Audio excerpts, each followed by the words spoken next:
All right, everybody. Let me know in chat if you can hear me. Give it a talk, John, because we have no way to tell. Hello. Anybody there? There's nobody watching this yet, but we've only been on 16 seconds. As soon as we normally have somebody. Normally have somebody by then. Yeah, but we've been out of the rhythm of posting these. That's true. I did make an announcement last night. We were going to post them. Of course, I have this. If this setup doesn't work, I have this. How long is that? A longer cord? No, see, these phones operate really weird. You got 2-prong and 4-prong. This is a 4, and this 4 has to go into the phone. You know what I mean? Yeah. Well, we're live for a minute. We got nobody watching, so. Well, that's probably good while you're dinking around with that stuff. Yeah. 4 into this. So let me.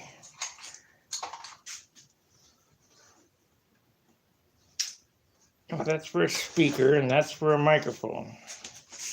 So I bought extra.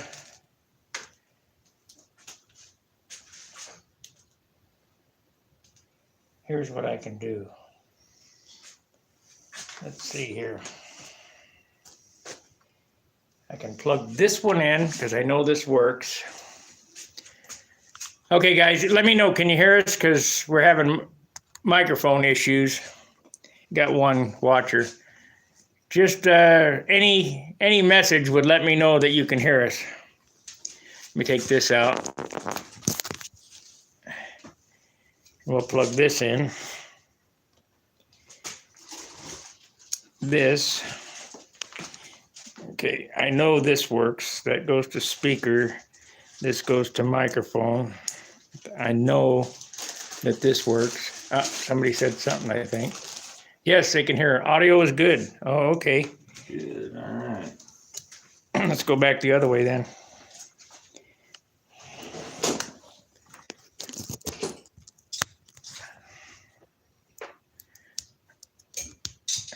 Close. Okay. All right, so we know the audio is working. Can you hear John? Hello? Anybody there?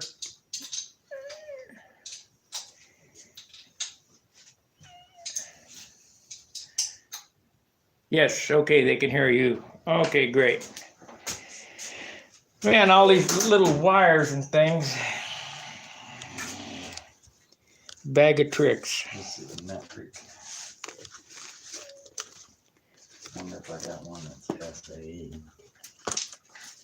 Okay, Saturday at John's returns. Even though the kitchen's still destroyed, we're not in the kitchen. Yes, the kitchen is destroyed. Today, we're going to work on the 576 Ringmaster. Maybe.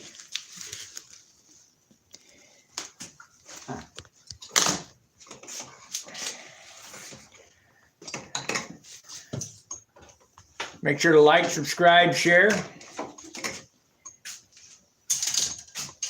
We got John's Nobler here.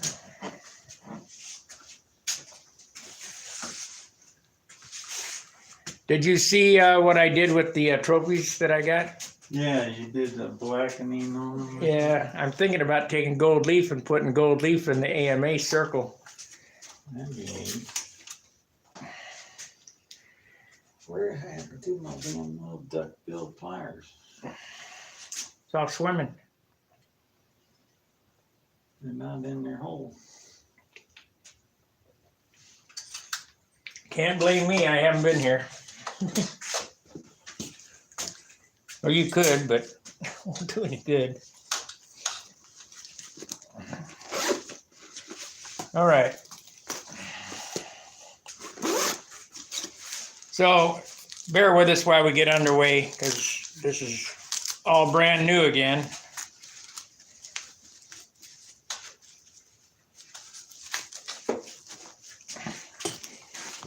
I'm filming with a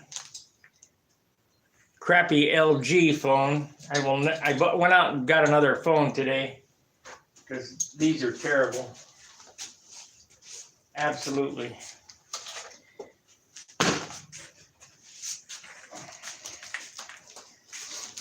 Where are we gonna put this? In the other room?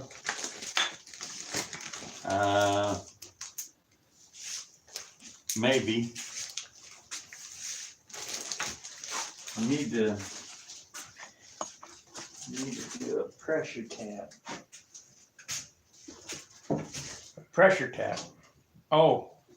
Yeah, from my tongue muffler to yeah. pressure. I got a Rob one like that. There's a brand new FP35, FPS 35.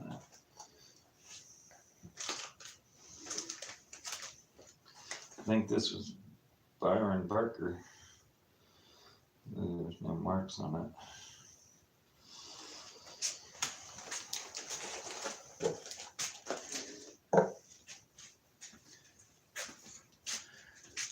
I will say this about this LG phone. Got a nice big screen. Yeah. Yeah, that's like the iPhone I got. I got the bigger iPhone. Yeah, you still can't see out in the sun. No, you can't see worth a crap in the sun with any of that stuff. That's a problem. I've seen guys that tried to put shields up on them and stuff, and that didn't even work. Got a 632. I don't know if that's the thread on that or not, is it?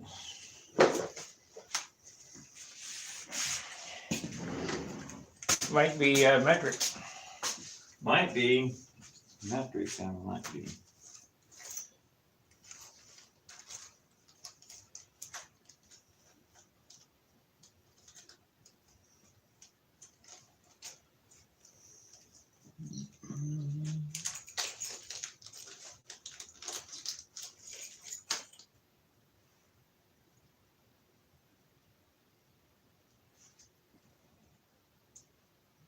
This motor's been running. That's a 632. And it doesn't go down in there. Metric. Where did the other one go? There's another one laying here too. Oh, here. That's that one. That's metric too. You can tell by how fine the thread is. That's out of an Avistar.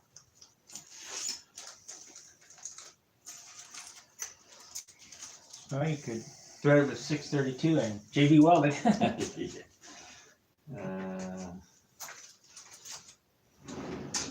don't think my tap set's got metric. I think it's all SAE.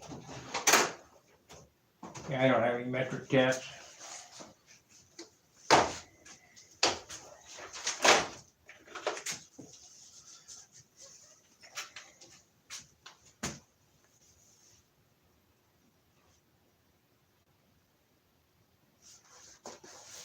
Is that hardly freight?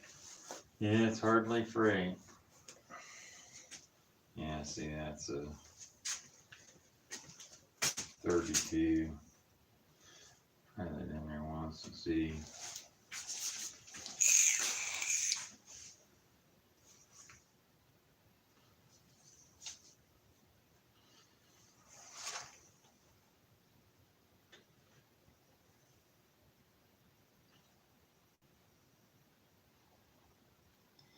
No. I didn't think so. I thought all them things would be metric because they're Japanese.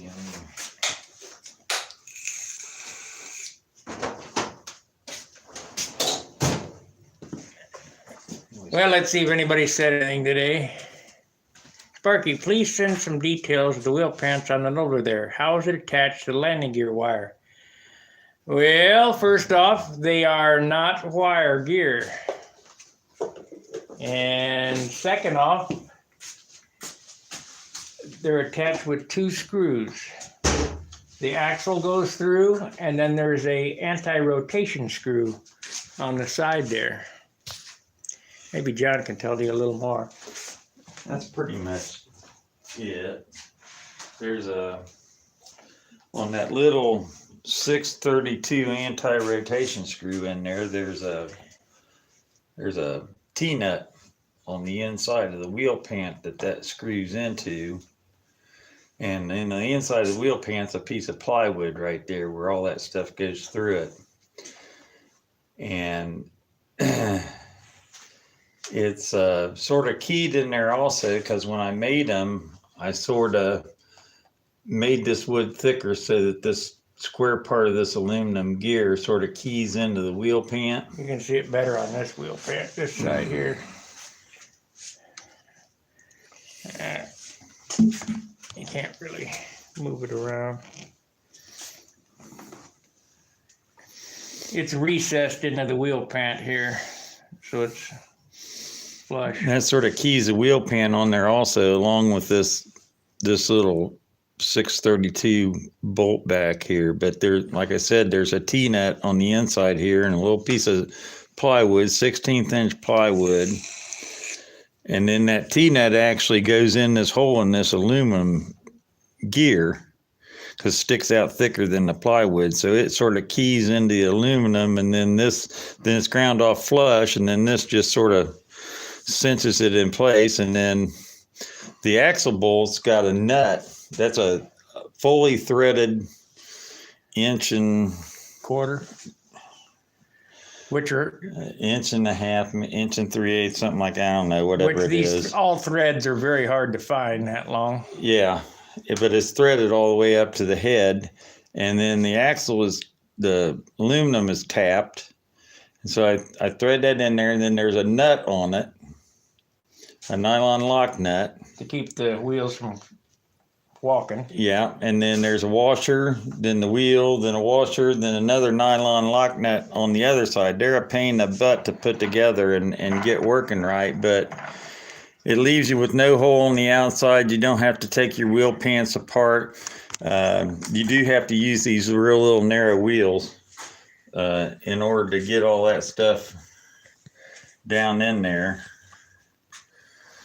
Now, if you can see out here on this side, there's a nylon lock nut down in there. That's where the end of the axle bolt comes.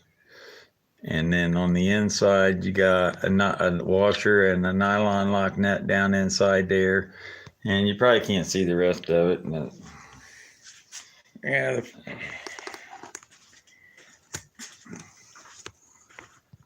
Every time I do wheel pants, they're it different. Seems like I come up with a different way to mount them. I don't know. It's always, reinvent the wheel type thing. Let's see what we can do to make it lighter, better, all that kind of stuff. But I guess I'm going to have to get me some metric taps now. Let's see what he says here. Please send some. Okay, that's good enough. Thanks. You're welcome, Eduardo. Where are you from, Eduardo?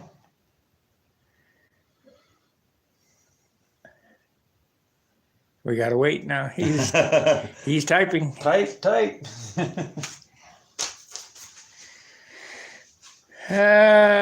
Brazil, but living in Florida. Good enough. All right. So you know. Oh, you know this Takano that's sitting over there on the wall. You know Orestes.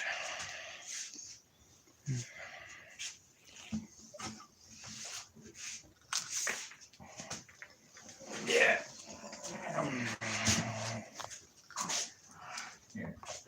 Putting together a stiletto from Walter Umlin. And this is for Eduardo. Does this look familiar? A little dusty.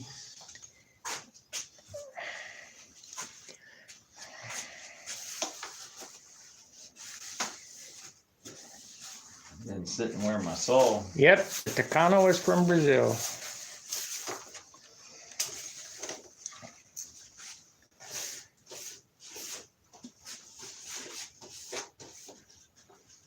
His other one that he had a full cockpit. This one, I guess, is a little smaller. Yeah, this is like a 46 size, and I had a 60 size one. that I had made. And I don't know that I had a picture down here somewhere of it.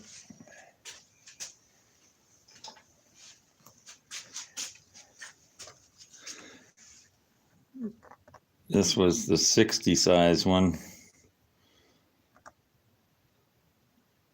2 pilots in it, full, well, sort of a half full cockpit. It only went down to about the waist of the pilots. They had a PA-65 in it, header muffler.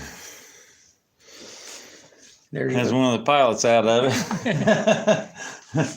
I guess he had a fatal demise. Yeah, we had a flame out at the top, at the second turn of the hourglass, or not quite to the second turn of the hourglass. And he knows the gentleman that designed the full scale one. Here's the seat headrest, ejection seat or whatever. He got ejected with the seat. Yeah. Saved a little bit of it, but.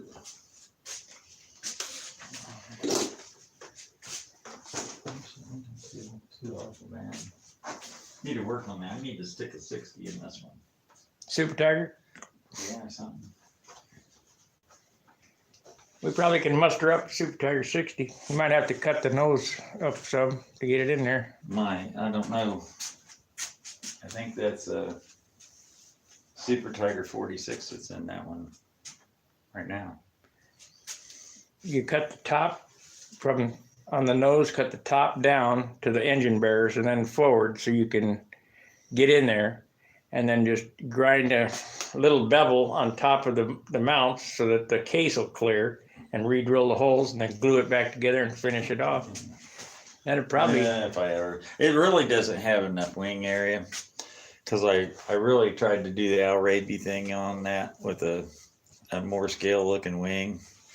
And I regret doing that, because boy, I'll tell you what, when you do a triple taper wing, you know, taper trailing edge, taper leading edge, taper thickness, you lose wing area fast, man. I tell you, you start cutting down dimensions, and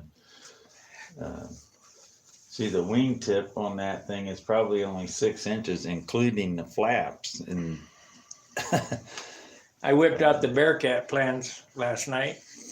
I don't know if you saw that video. I saw the video, yeah. The flaps are at the root are that wide. Yeah, I'll tell you what I got here.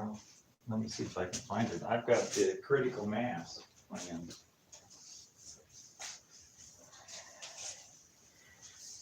The thing, I want to build that airplane just because it's cool, even if I don't like how it flies. Right. I'd really like to enter it in sport scale or something, you know, fun scale. Alan Goff's got one of those. That's the BBQ Bearcat, isn't it? Or is that, yeah, that's the BBQ Bearcat. Yeah, the biggest pain in the rear for making that airplane is going to be making the molds.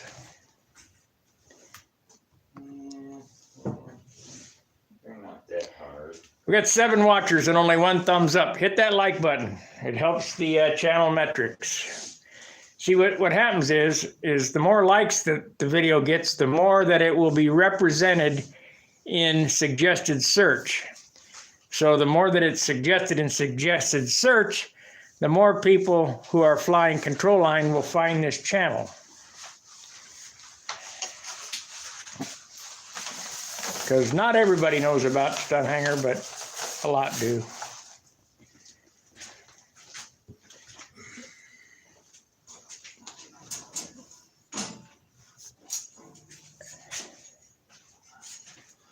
Al sent me these back when I was building the little classic Bearcat, which I've got over on the stand. Well, I whipped that baby out and that fuselage is Oh yeah, well about this is a the foot in same diameter. this is basically the same airplane, or pretty close. I'm sure Al will have words about that.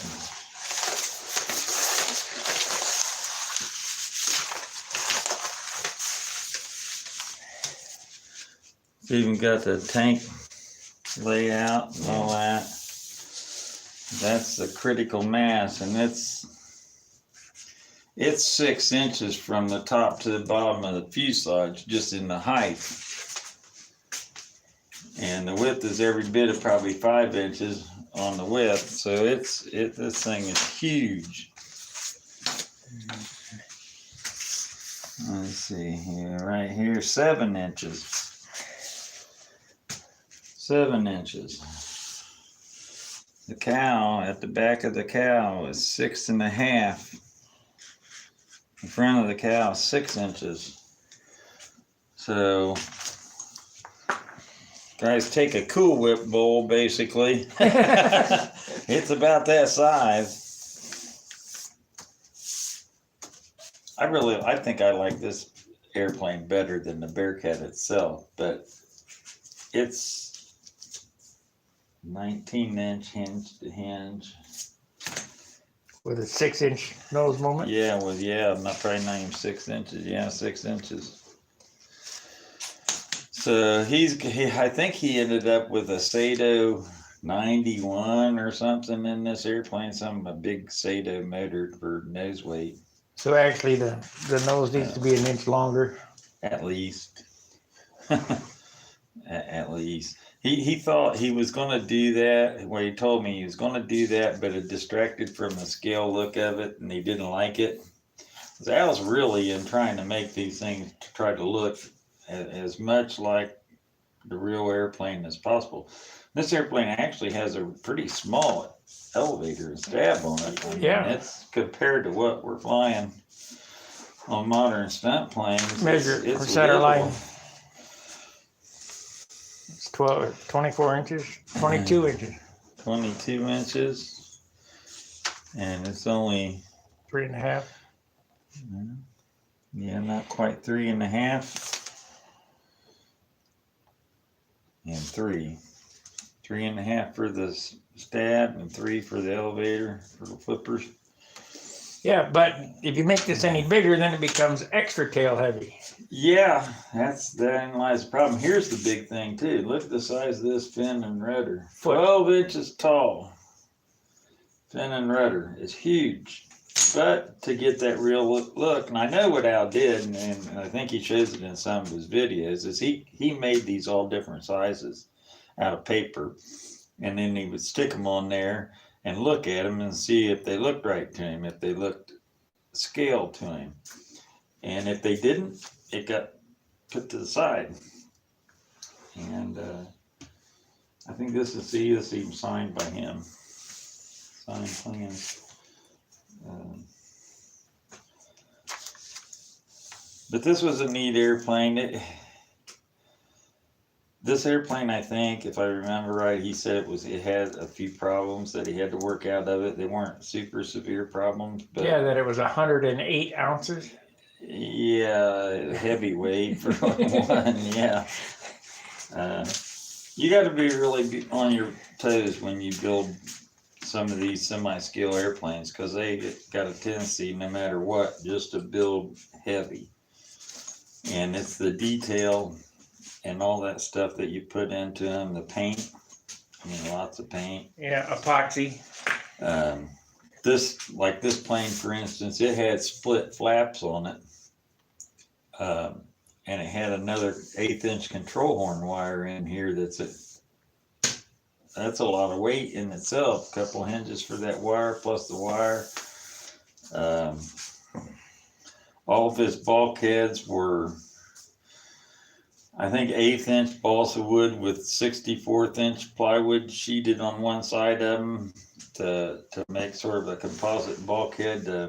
Because it's such a big round airplane. If you hollowed these out like he shows on here, they'd be so weak you just crush it whenever you tried to handle it. So he tried to come up with a way, and he sort of did his nose section, his cowling areas, with a whole lot of little pieces of 16th-inch balsa wood coming out to form sort of gussets, like sort of geodetic in its own way, but not That's how the Thunderbolt too is done. geodetic. And a lot of that just to get some kind of a rigidity to that big round platter.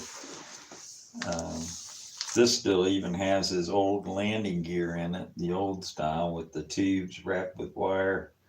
I did that on my little Bearcat, and it's a pain in the butt to do, but once you get them working, they work pretty good. I scaled my wire different than what he has on his. I went smaller. I did the 1/8" strut, but then I went smaller on these wheel wires for the shock absorbing thing. Yeah, but your landing gear wouldn't work on this airplane. Yeah, it's the same thing. This is a lot bigger and heavier. Well, you got 2 wires down here. That's how I looked at it. You got 2 wires coming down here into one. He's got 5/16 wire or on that, or let's see what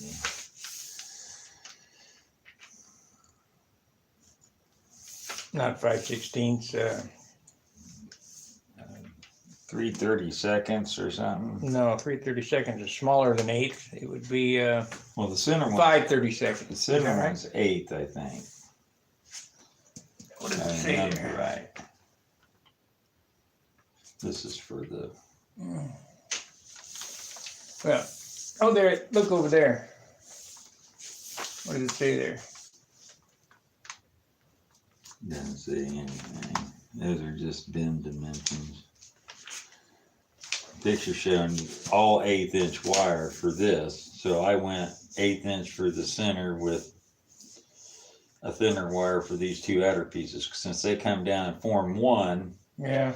the only thing you had to worry about was the axle part of it being strong enough to support the weight, because you literally got 2 times each individual wire. So you make a short piece of 8, then wire it together into Yeah, 3. you could make a little L angle 1/8" wire right here Yeah. and just solder that on there, but they're pretty complex when you build them like that. His new ones just have a little flat place of steel here and here with 3 holes in each one of them. Yeah, I see now.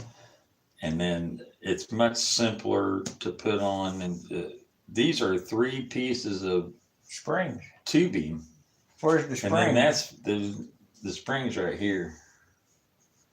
So I put my spring, I think I put my spring up in here. He put a spring down here. You can't do that. But on this landing gear is 3 pieces of tubing with a figure 8, like wrapped with copper wire and soldered. A half, 3/5/8 of an inch long. 2 of them on each landing gear. 5/8, 5/8. Hey, you need to look for Bob Hunt's next airplane to have my hinges on it. Well, a lot of guys have got pros and cons about those, which these guys that are bound determined that they have to tape their hinge lines, they have a problem with it because you can't tape the hinge lines. I thought about putting an actual wiper in the center of this, taking a piece of Mylar, which is super thin, and if you could get some glue that would stick to it, taking a little thin strip and just sticking it in here, so when you push your flaps in, that little piece of Mylar is trapped in there, and there's no way that air could go through there. That'd be like a little rubber wiper in here. Here's what Bob said to me when he called me. He said that he flew Orestes' Shark, and he liked the way that it turned and locked. And he looked at my hinges, and those hinges on the Yatsenko are similar. Yeah. He said, but one thing he noticed is that he asked me about the pin location of this. I said, it pivots on itself, so it stays right up against it. He said, well, I think I'm going to pivot mine a little farther back, like the Yatsenko. So when it deflects, it sticks above the trailing edge. I said, well, that's not how I do mine. I do mine ball and socket, Yeah, it does pivot on itself. So if you push the flap in there with your hinge in there and you push it up where it's tight, it stays tight through full deflection. Right. It doesn't open up an air bleed between the flap and the wing. the biggest thing is when you inset that hinge into the flap, whatever diameter your hinge is, if you got 3/8 or 1/2 inch or whatever, you have to recess that half the distance. Well, the full distance, you got to make the cutout the full distance, but the hinge pin only goes half the distance. That's right. It's easy to see if you just draw a picture of it on a piece of paper and you draw one of these little lollipop hinges and you draw the center line hole of it and you watch how it pivots up and down on that pin and you can tell real quick, how they work.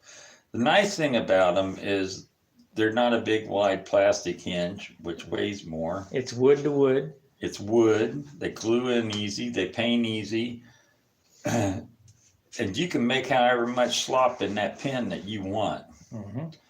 They're very free moving and you don't have to do anything to them except when you put them together, put the slop in them, build it right into them when you're making the little hinges.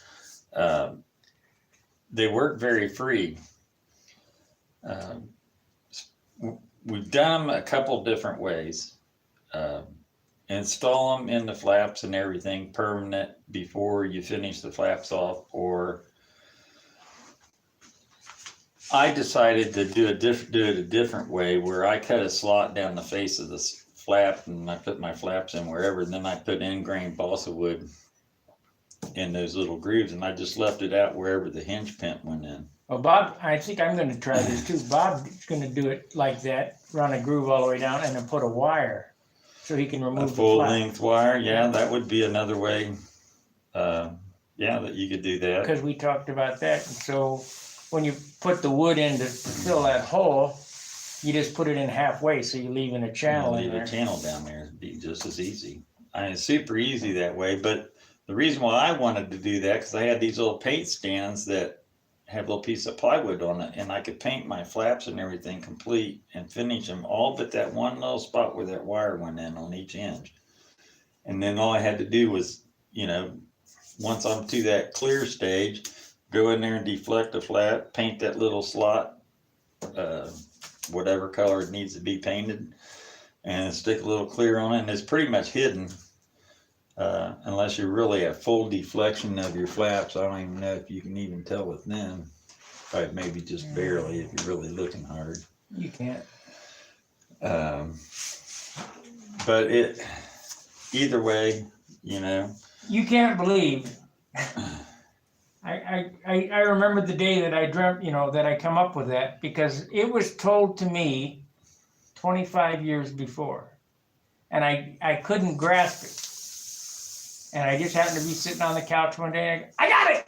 It was like the light bulb went up 25 years later. Well, Keith Trothel was doing that back. I think he did it on his Flocky Wolf. He was doing a pocket type flap arrangement. But I don't know whether he used Robart? Yeah, a Robart hinge pin or just a regular hinge. You could do it with a regular hinge, but it creates an unsightly cutout in it. All right.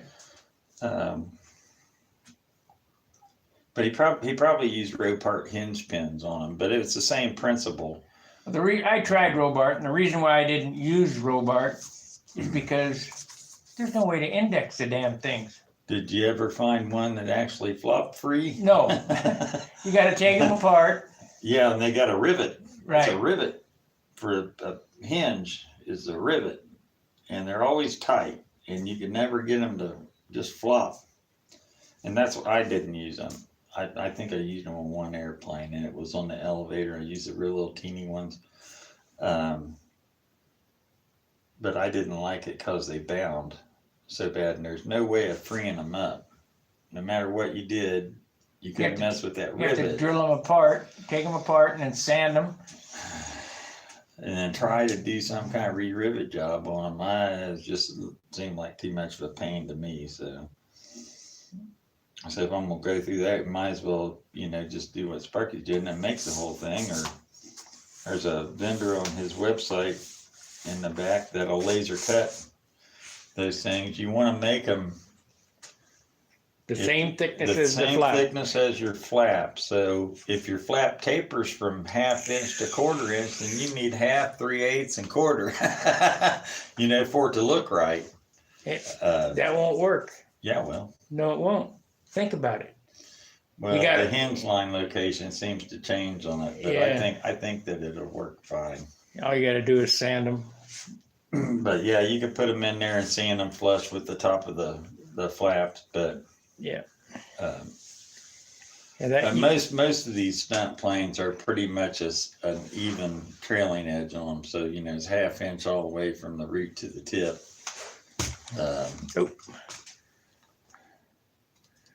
If you have any problems with that, just adjust. It's only wood. Yeah. And it's only wood, and things could be made to work. So it's not rocket science. No, we leave that to Brett. It's well, he's good at that stuff, so more power to him. I myself am sort of a basic type person. I see something and I can make it work. So I think most modelers are like that. They have some mechanical aptitude.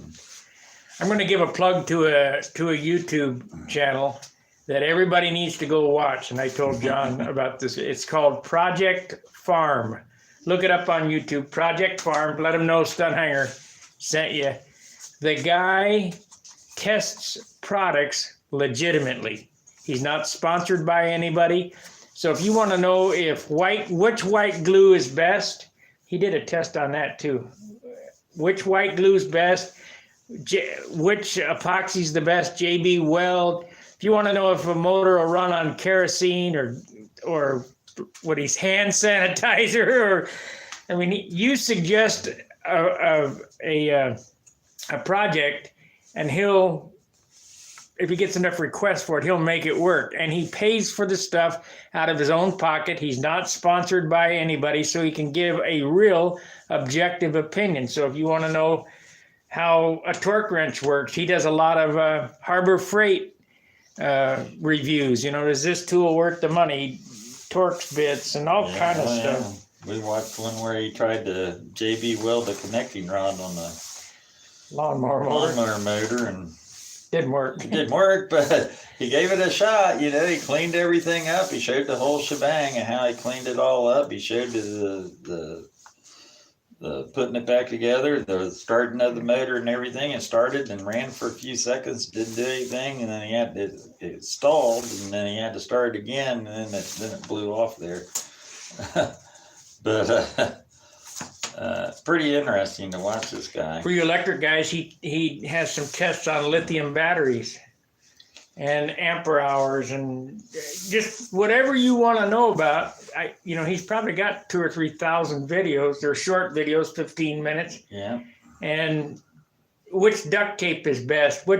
He did a thing on masking tape, but he didn't have the tape that we use, the yellow 3M. Right. He did an epoxy thing with all different kinds of epoxy, JB Weld and all your 2-part syringe type things, self mixes or self dispenses, a bunch of different epoxies. And if I remember right, he took these bolts and a plate of steel and he glued these bolt heads onto all of them. They were about 6-inch long bolts with all these different kinds of glues, and he did the drop test and a regular weight test where he just started piling weight on it real easy until it finally started to give and break JB Weld one. Yeah, JB Weld, I'm pretty sure was the top pick on those. And a torque test, we put the torque wrench on it. Torque wrench on, trying to torque them off there. It was pretty comprehensive experiment.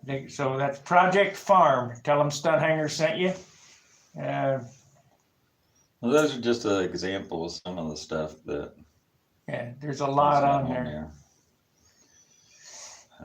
He even has a CA. Which CA is the best? Yeah. And he tests Bob Smith, and he tests Zap, and I can't remember which one won on that.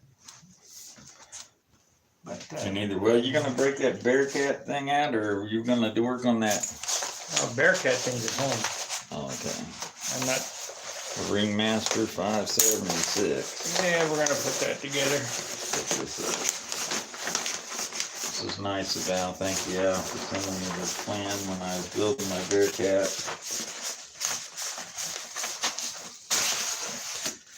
We got 9 watchers and only 4 thumbs up. Please hit that like button because, as I said, it helps the channel metrics and it comes up in the suggested searches better.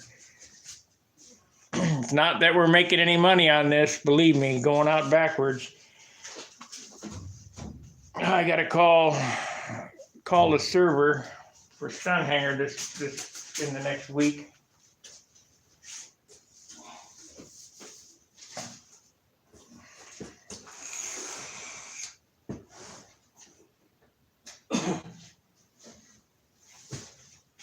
I'll let you put this wherever.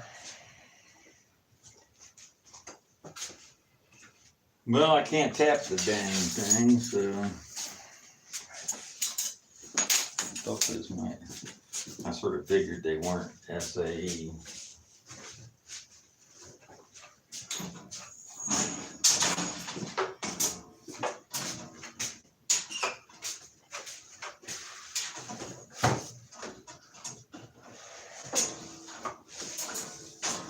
The one-day Ringmaster build.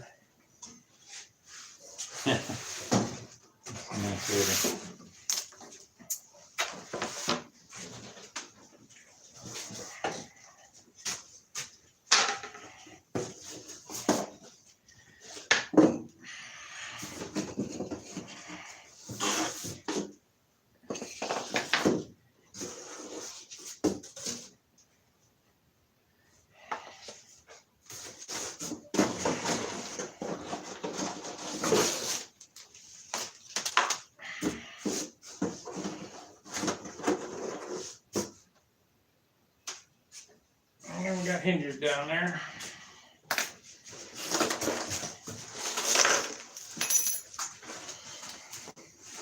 I know there has to be a cradle of some type around here we can set that in. Yeah, I'll probably find something. SV cradle. Huh? SB cradle will work, yeah. Just straight. Pretty close. It's not bad. Of course, this has got a taper on it the wrong way. It don't matter.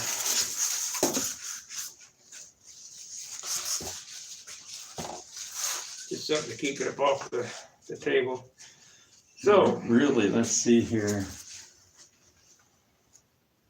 That's a lost phone cradle. I don't think I want to.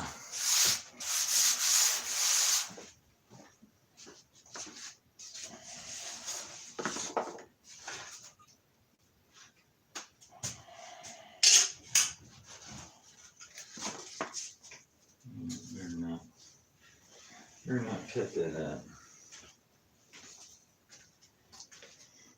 we're done. Guess we're gonna do the wingtips first. You got a little excited with the pocket on that, didn't you?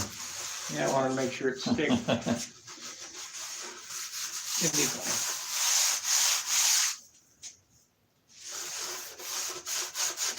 Considering it's going to be all epoxy. Are you going to do that? Yeah. That looks just about like an SV Airfoil. airfoil.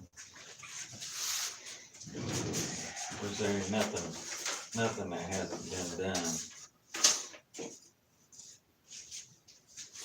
That ain't it. That's a read.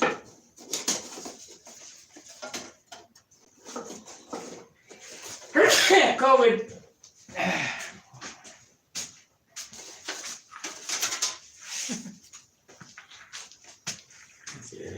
Well, we got 5 likes now. Hit that like button, guys.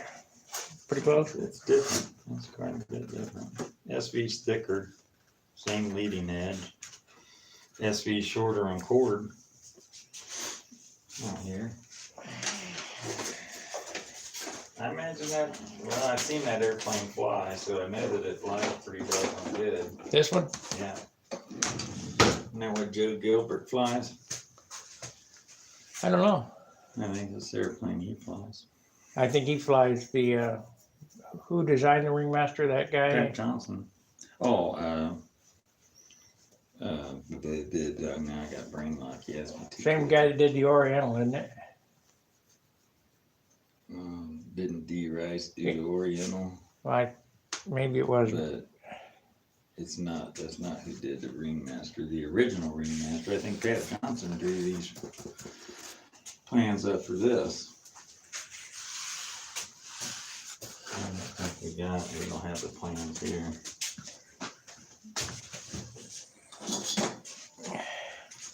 Big old elevator, big old flopper there.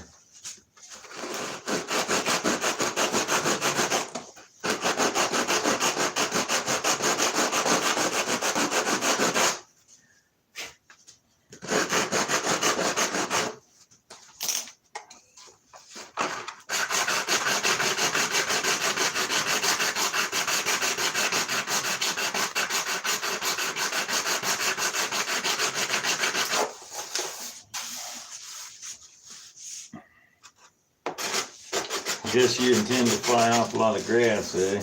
Yeah. And some of them bush pilot Cub wheels. And this airplane I figured because of Detroit and some of the other, Cleveland and Braddock's and that kind of stuff. I don't think we'll have any more Braddocks. I mean, if they have one more, it will be a miracle. It might just be a memorial service and not actually any kind of a contest. I don't know if he'd made any provisions for that down the line for any additional modelers that may pass, after he does or did. Jerry needs to be on there. Yeah, he was a regular for a little while. I know there's a lot of modelers out there that would probably want that, but I have no idea what. Where are these?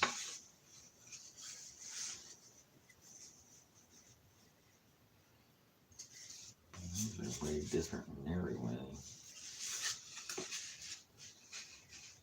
One must be cut out just a little closer.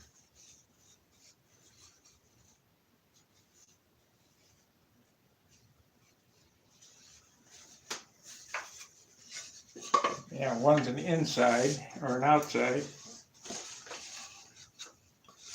Yeah, they both should be the same size. See, this one's cut almost right. That one's cut oversized. Yeah, I hacked it. Yeah, you just hacked it out. I think we're running out of time.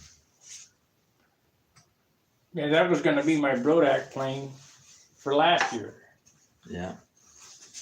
Got sidetracked. I've had this thing a long time. Started to build 5 GOXLs. Everybody's been asking, where's the Ringmaster? Where's the Ringmaster? Right here. See it in all of its glory. Been sitting over here forever. It's an arc right now, or a little bit further along, or not as far as long as on an arc. Are those thick enough without getting flat spots right in here on them? Kinda. You didn't mark these inboard and outboards. No. Boy, that's tight.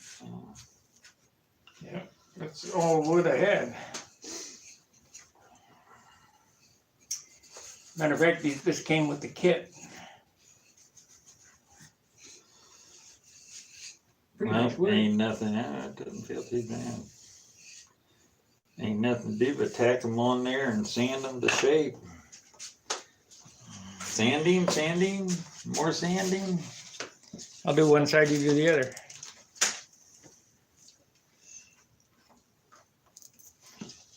Lots of sanding. The flaps are pretty flat, actually. It's got a little bit of a bow in it. Oh, nice and flat. One of them's got a little teeny bit of a bow in it. Not much at all. Not enough to worry about. The other one's nice and flat. Straight. Yeah, until I put paint on it. Yeah, until you tissue it. You want to put 5 layers of No, I'm not glass gonna. cloth on it? I'm not gonna tissue this. I'm just gonna Z-epoxy it. Is that it? Well, that should lock it in flat. I might try some of that paint that I use at work to paint this with. 70 ounces. Yeah. Some of that industrial grade enamel. Let's see.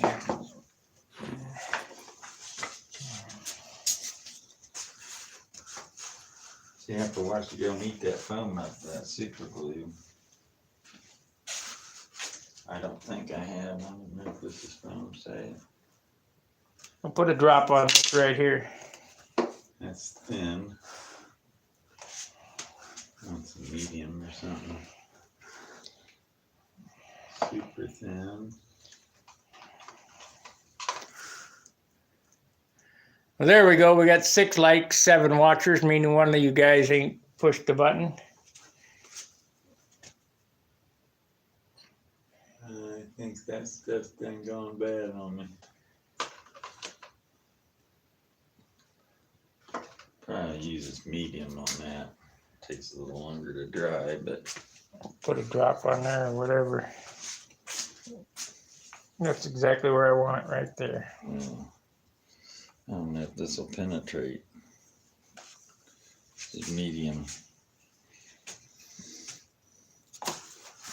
Well,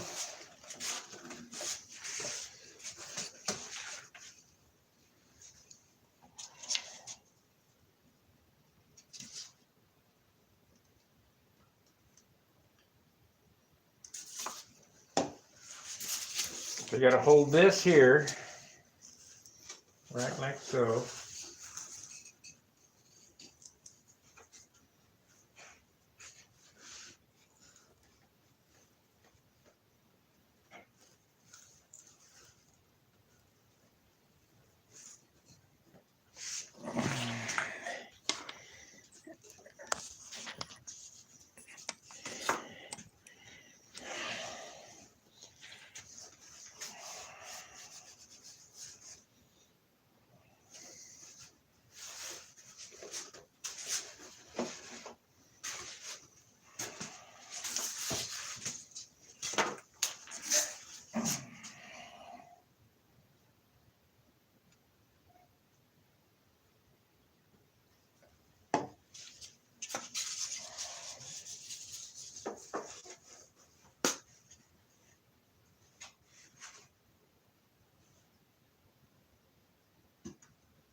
You think I ought to dope this or Z-epoxy? That's all up to you. I've never done the Z-epoxy stuff myself, but I mean, this is just a utility plane. There's no appearance points for classic or for profile.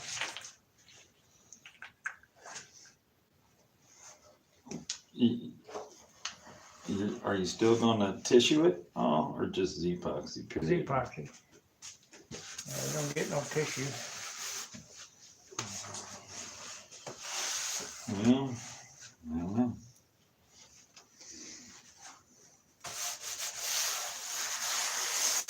Guess it depends on how good all this sheeting is now. I know you won't be satisfied with anything less than something pretty nice. I think I just, well, see, Z-epoxy is good on this wing since it's a foam wing, and you won't get any saturation of your dope into the foam, melt the foam out from it. I mean, some guys are using a water-based polyurethane or something like that for their first coat on their bare sheeting just so it doesn't do that. Uh, that's probably what I would do. If it was me and it's my airplane, I'd probably do the Detoxy on here and wipe it all off. And that'll seal the lid so the dope doesn't eat the foam up. And then a Japanese tissue or some size super lightweight tissue on it and paint it up. It is what it is. It's not going to be a Vector that weighs 60 ounces. How much fuel does a Super Tiger OS 46 take? About 3.5 ounces. So I only need a 4-ounce tank on there. Yeah, the 3.5 ounce tank. Let's see, my Super Tiger 46 I had on the Not a Super Tiger, OS. OS 46, LA 46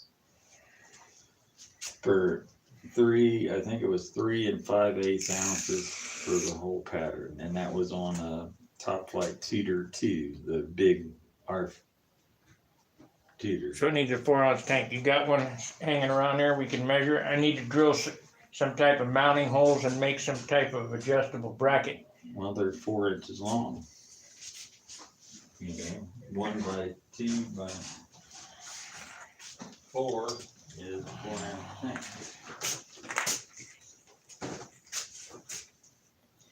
The reason why this thing hasn't been, the T-cal hasn't been glued on, is because I need to make some, drill some holes in here for some type of sliding adjustable tank setup. I put them on a platform.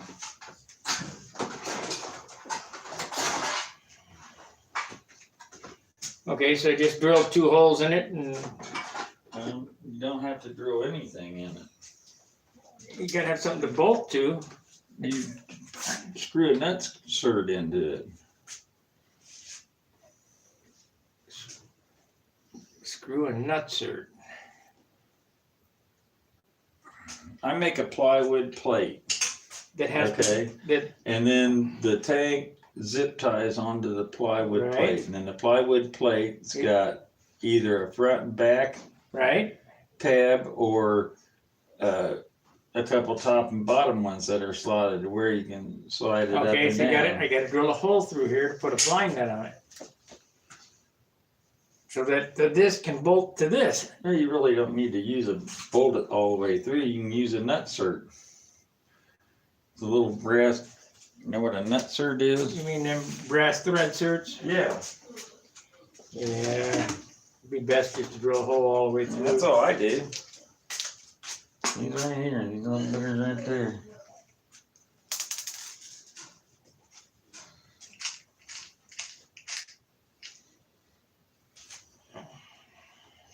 And actually, I made some tanks that were on a plywood plate where the slot was underneath the tank,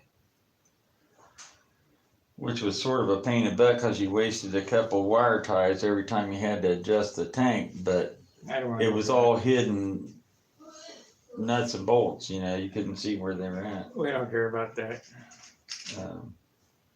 But, I mean, they do the soldered kind on the ends of your tanks, which I don't really like because they take up an inch of room.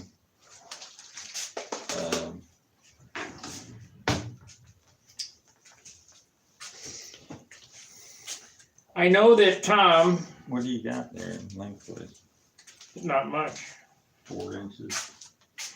I know that Tom uses his stock muffler because it's tail heavy. So that means. Short nose ringmaster. Well, it depends on where exactly that sits, but you still only got 4 inches of wood.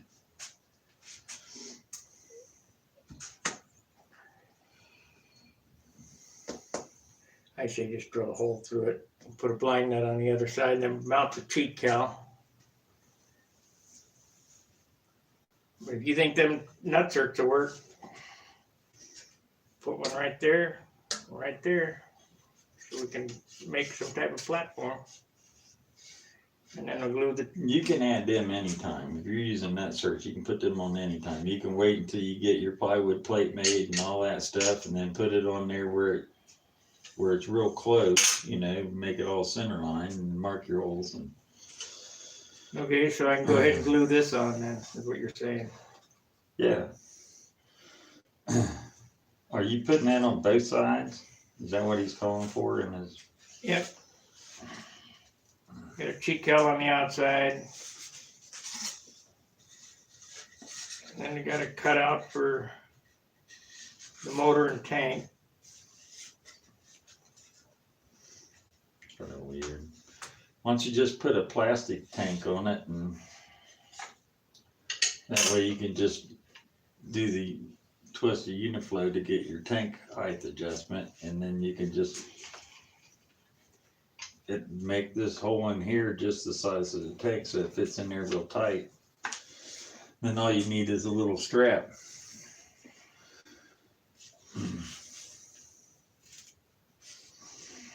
Still, that's sort of a pain in the butt too, because then you guys still got that. I guess you could still use another. Guess I need a drill. What's he call for on his tank setup? I don't know. I don't remember. I haven't looked at it. Need to drill a hole like this.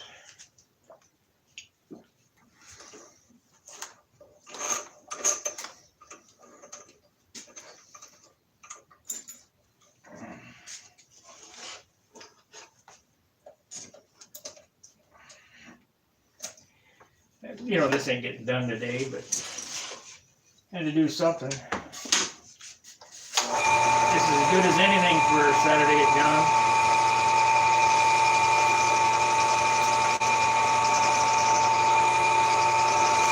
Well, I'm not getting into any kind of big projects right now because I got my kitchen all tore up and I gotta get it back together.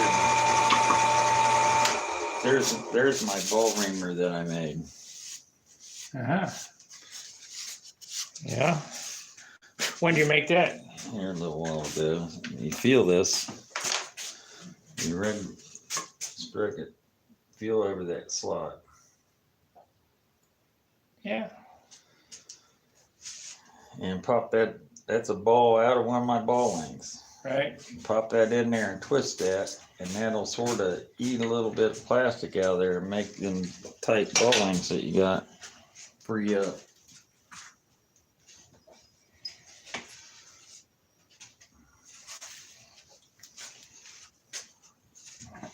I can't lose that. That's my Okay. 77 stuff. Let me see exactly what I need to relieve this. Use the regular bit.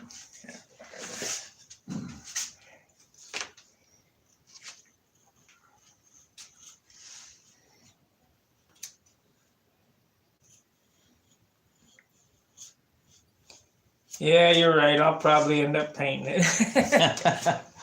I know you. You're not going to go down there and set something down. It doesn't matter where it's at. It's half-assed. Pardon my French.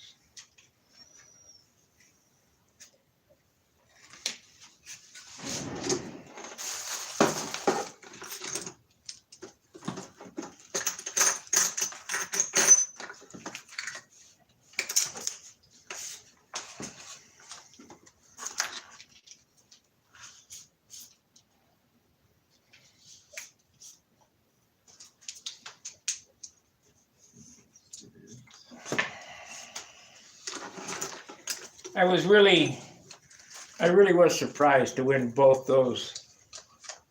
Yeah, I should have won one of them. Yeah.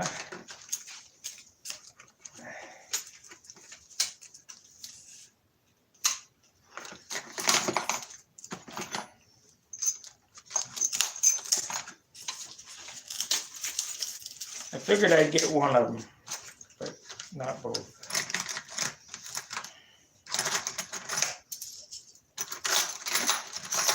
There was a lot of good airplanes out there.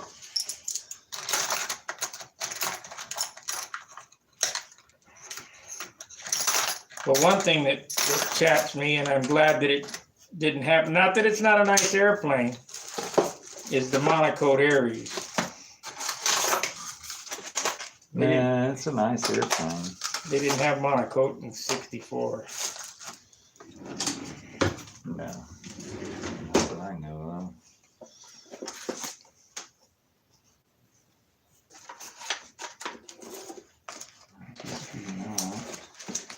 I'd like to find out when monocoque came out, because I do remember it in the '70s.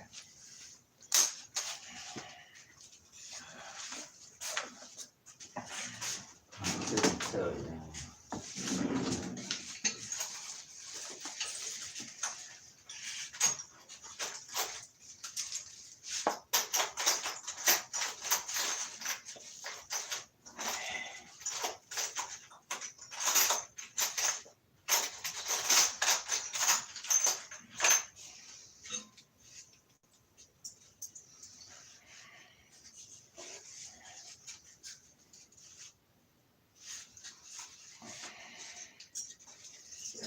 Cut that a little bit more.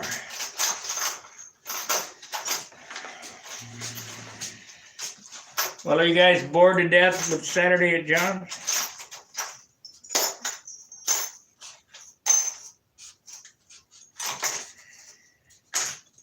It's It's actually a happening place now, I'm telling you. it's actually the most popular show. It even beats the Hangouts. Does it? Hangouts are losing steam. Let's see. Yeah. The reason being, I think, is the audio setup on the Hangouts. So I'm going to have to look into something, they call it Zoom.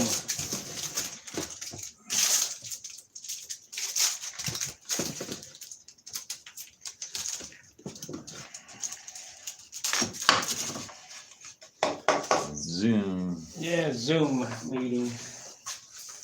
But I don't know if you can broadcast to YouTube off of Zoom.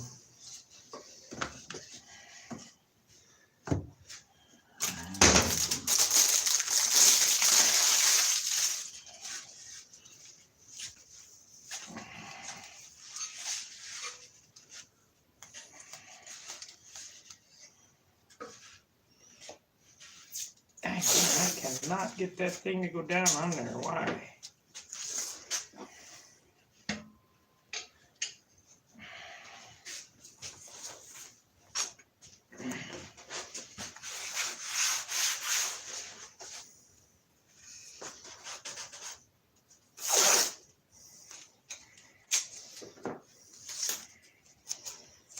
Remember, guys, like, subscribe, share. Super chats help, especially when I gotta come up with that money.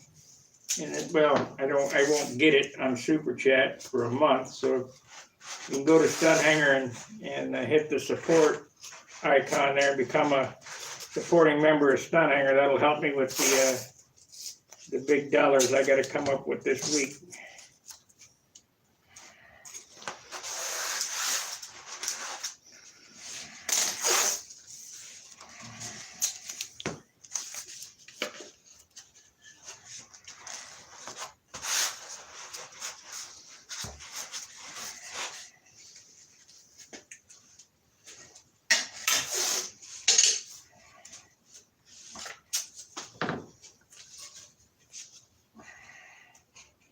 I don't have a tip weight box in the thing or anything. You gonna put that in the wingtip? I don't know. Put it in the easiest spot possible.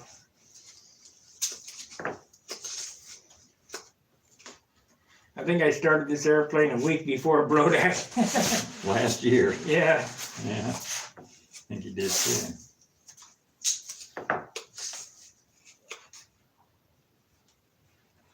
You know, when I was younger, I could have done it.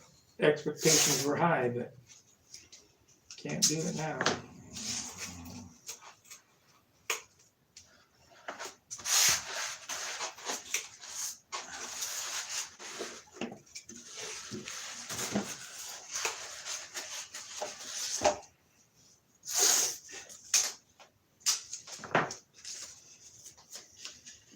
I just figured I'd tinker on this for a while, and then maybe next weekend come back and tinker on it.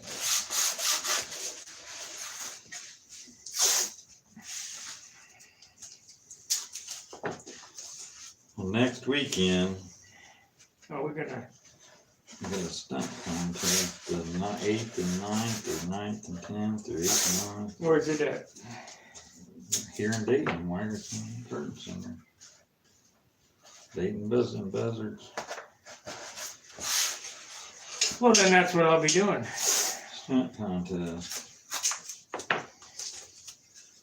Saturday we'll have N30 and profile and RF and classic and old time or whatever it is on there, whatever Jerry had down on there. Sunday will be all the Pampa classes. You guys heard it. We got a 2-day contest coming up this weekend, next weekend.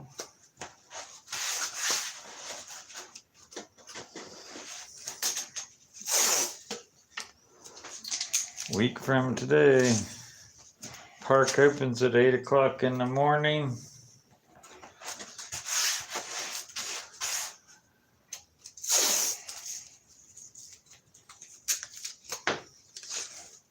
It's close to Interstate 75.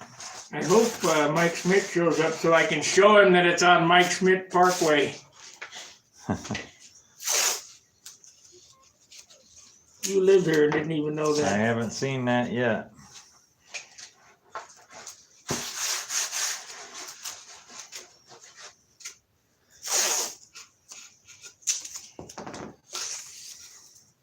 If you're wondering what this tape is for, maybe most of you guys might know. So when you sand these wingtips, you don't sand into your sheeting and sand it down to nothing. Need to drop a CA on there.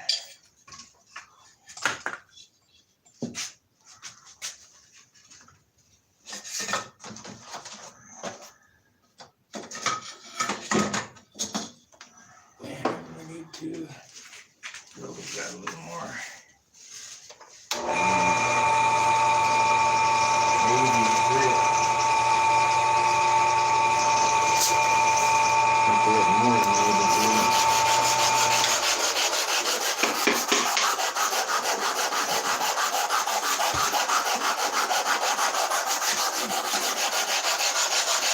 Hey, Gary. Gary Sinclair.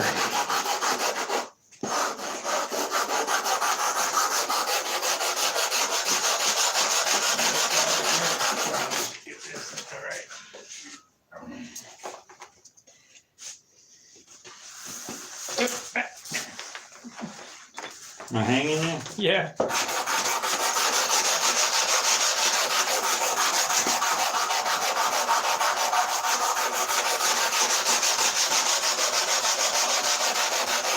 Cut them off.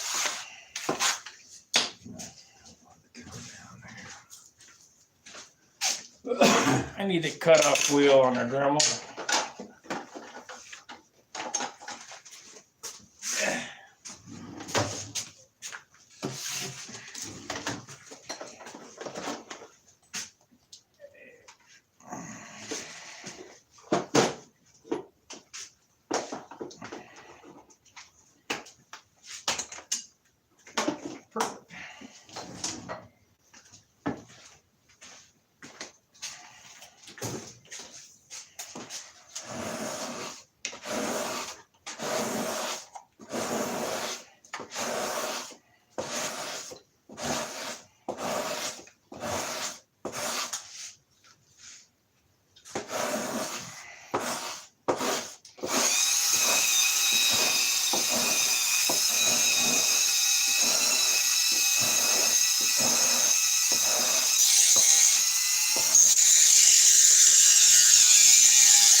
basically.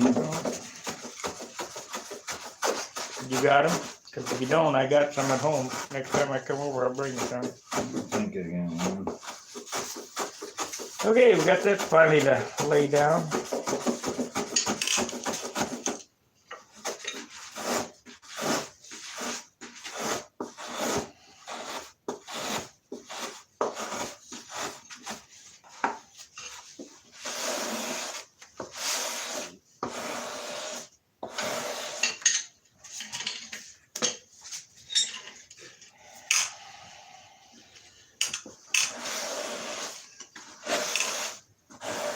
Get some more out of there.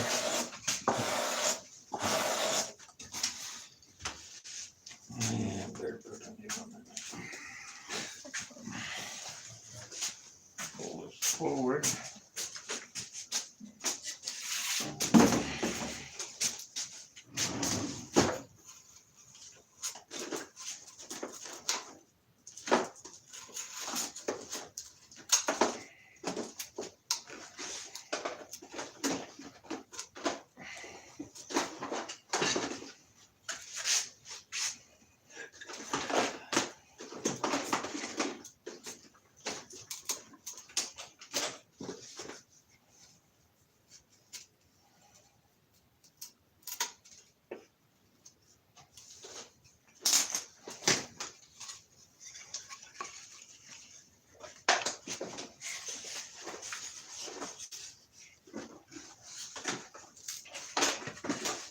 Man, this thing is something else.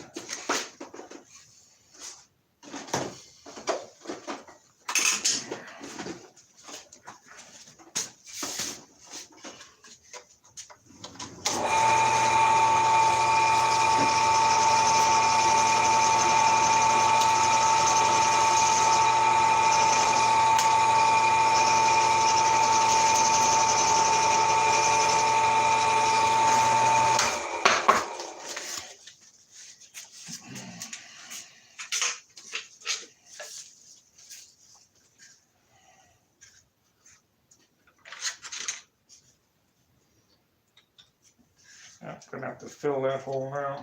Oh well.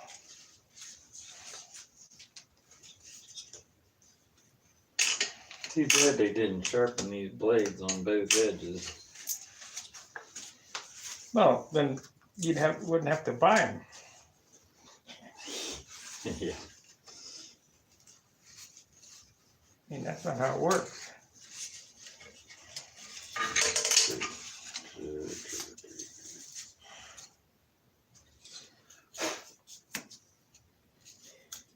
If this had been 1950 or 1960, they would. But now everything's disposable. Yeah. Don't like it, throw it away.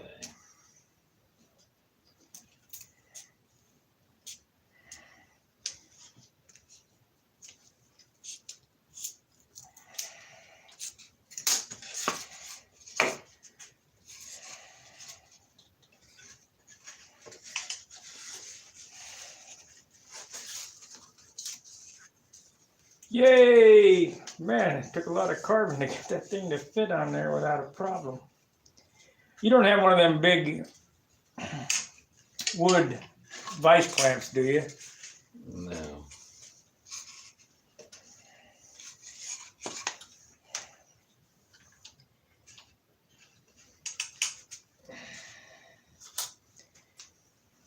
You know what I'm talking about?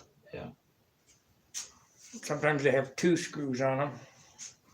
Don't have any of the wood type clamps.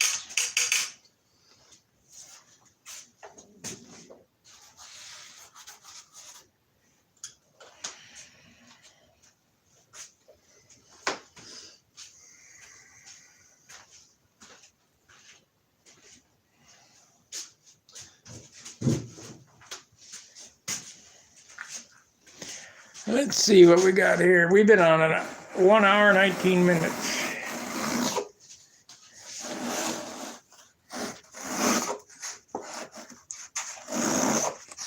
Let's see how your battery's doing. And it's going down already. That's pretty weird about the battery that I told you, isn't it? Yeah.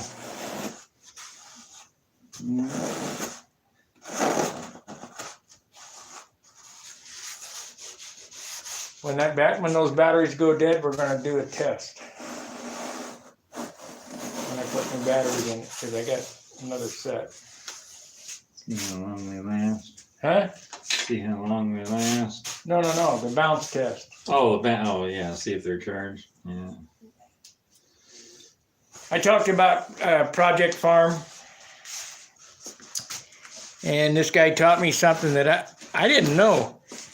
If you take a dry cell battery, or the batteries that we use, the AA's or whatever, and you drop it on the table, a battery that's discharged will bounce.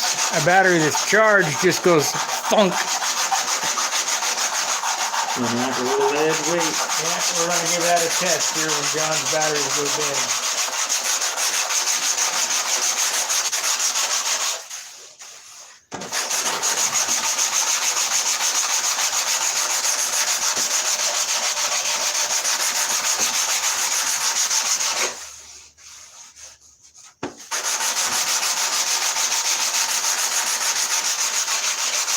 I'll go glue it on there.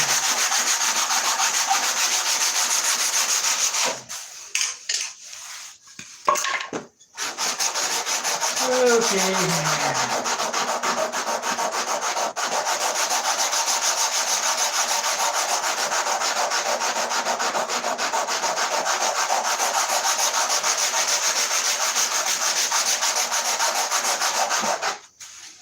Is this stuff any good? 5 minutes. It is 5 minutes. 150 is 5 minutes. Well, it doesn't matter what's on the containers, but make sure they both say whatever in print on them. 150A, 150B. Okay, they're the same. So, but they're still only 5 minutes. It doesn't matter what's on them. Stuff's not the best plastic in the world. This is no good. This is hard in the bottle. Hard as a rock. You know, you can put them in a microwave. And how much do you need? Enough to glue that cheek towel on. Well, look there in that drill index there. Ah.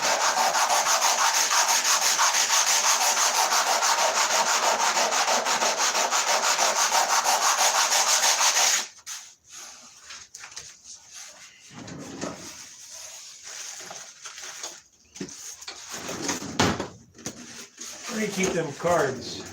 I don't know that I got any right now. Yeah, I'll use this thing. What the hell was this? Oh, don't use that. That's for a cowling that I got. Really? Yeah. Here, I'm gonna get some paper.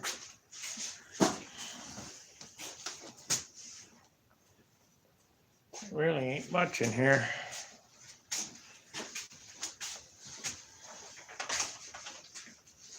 I'm gonna have to get you some epoxy, it looks like. That's the epoxy. That's just not good. Isn't there some 5 minutes or something right there that's full? It's empty. Both of them. I thought I could have sworn I had some. That was full. Here's some paper.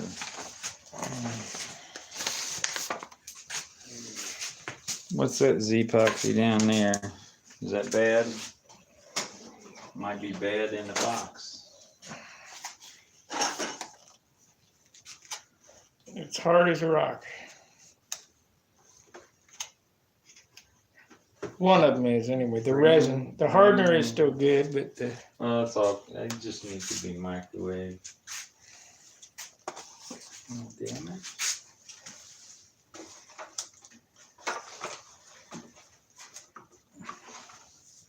good white glue it on.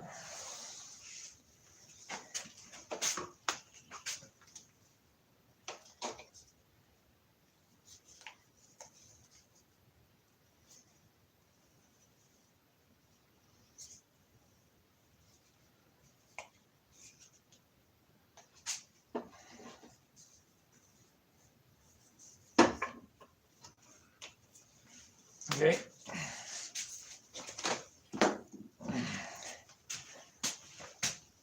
popsicle sticks. Back in that thing. Where was it? Better get some clamps before I go any farther. Clamps are in this drawer over here. One of these. There we go. Can I use these? I don't care.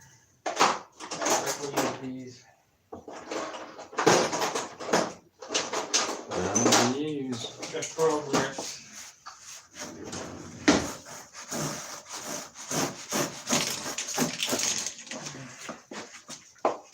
Pro Grip, man.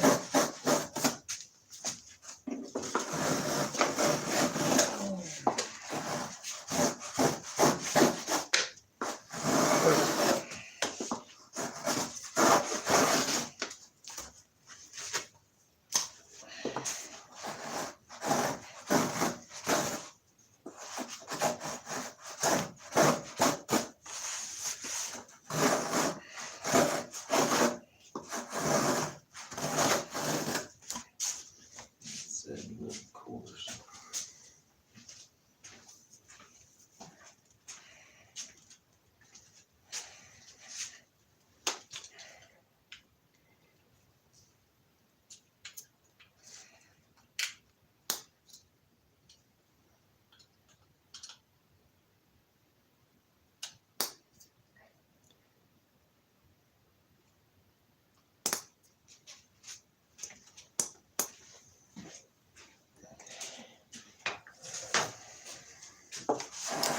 I don't know how many guys out there watching this have a friend that's competent enough to work on their airplane.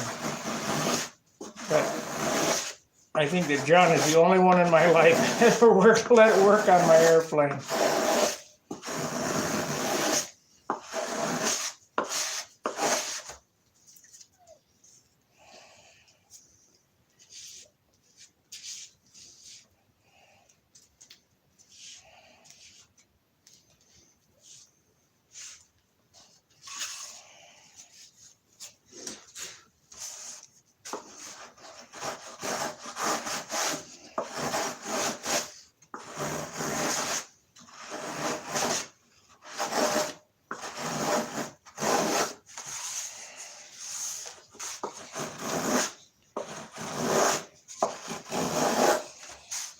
Hard grain balsa now. I'm telling you, it's getting pretty light. It sure is tough stuff. Of course, these are some of those newer Bolton razor plane blades, and they're probably not near as good as the old ones.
too, and they're just a piece of tape heavy.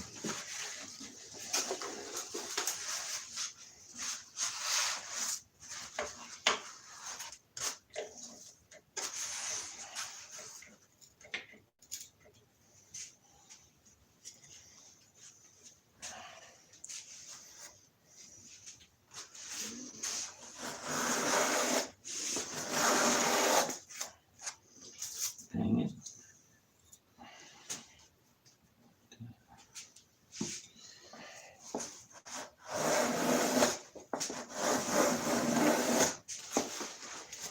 Let's see, we got any chatters? 9 people watching, 9 likes. Hello guys, hello. Give us some feedback in the chat box.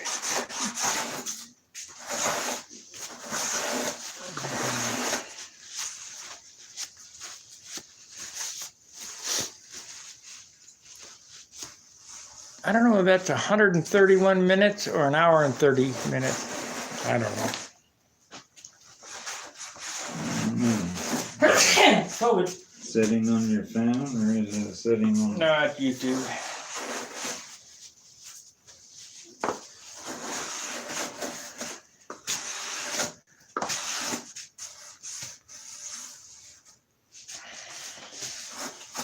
It's the tube.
All right, guys, so you know that next weekend is the Buzzin' Buzzards stunt contest. So there's classic and M30 and that kind of stuff. You're doing a profile. I think it's profile, classic, N30, and old time. Saturday. And Pampa classes on Sunday. I don't know how many guys watching are in the States, but We're also going to be, Gary started a thing, it's a trilogy. 3 different clubs, 3 different contests. You fly in all 3 contests, take the highest scores. And the final contest of the trilogy will be Dayton Buzzin' Buzzard contest, FCM contest, and then Cleveland. At the Cleveland contest, at the conclusion of the Cleveland contest, they'll take the scores from each individual contest. It's not a separate contest at each one. It's whatever you get at each contest. They get tallied up, and I think it's a top 3 of open and the top 3 of advanced have a 1 flight fly-off. Winner takes all. Be a silver cup. and $1 million. Yeah. If you believe that, I got some property. Bridge property in the middle of Arizona.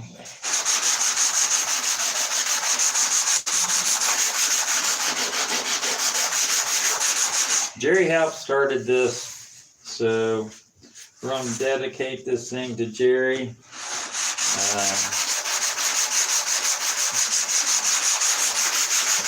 Jerry Halp Memorial Contest. The contest within a contest, sort of, without being 2 separate, completely separate contests. It should be fun. It's all about trying to get more participation in local club contests. We've all had our participations drop, and I myself think it's all the week-long contest that's doing it. We thought it was gas prices, thought it was this, thought it was that, but if you have 3 week-long contests in a year, you pretty much shot all your vacation time. You gotta save some for family and everything else, so hopefully this will revive the local contest a little bit. But you gotta participate in all 3 of them, or you have no chance of winning if you don't participate in all 3 of them. So, come one, come all.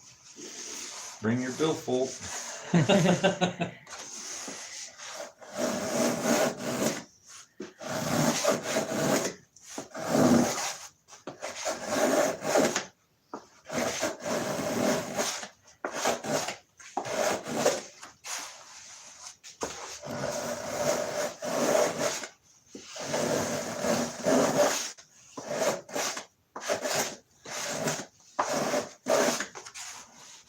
Got that knee blade set up, of course. I usually do about 10 or 15 thousandths of I just do them by eye. all. Well, that's what I do them by.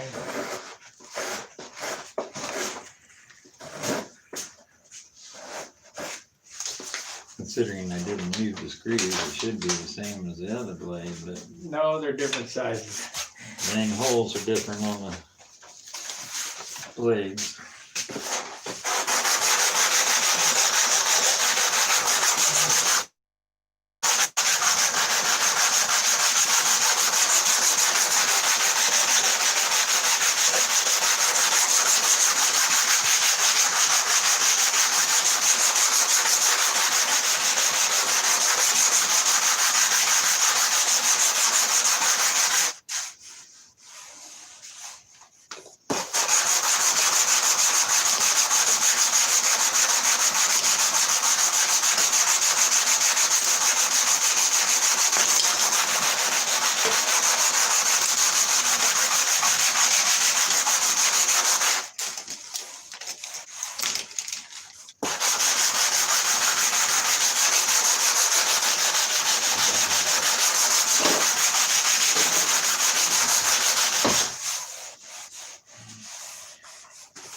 You don't have any of them number 22 blades, do you?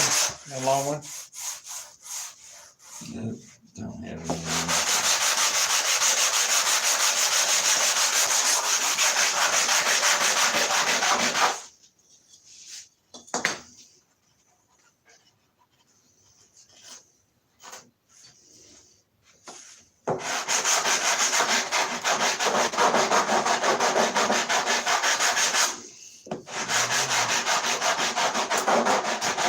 The one I got is the one you were cussing at the last The dull one? time. Yeah.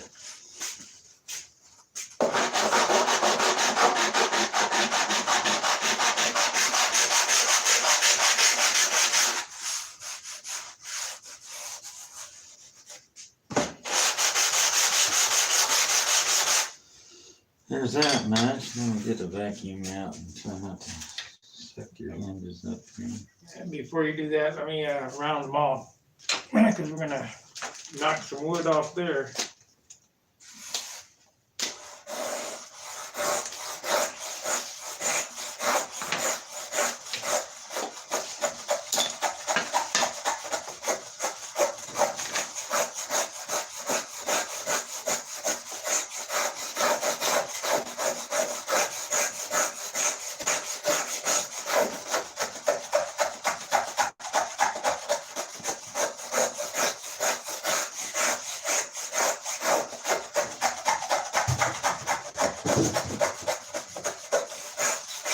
Good, get something to drink.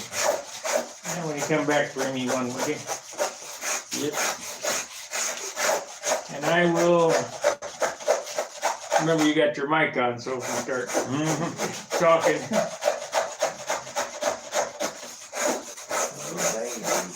All right, what I'm doing here is John brought them down to the level of the wing, and I am rounding them off. Let me get the camera over here so you can see how I do this.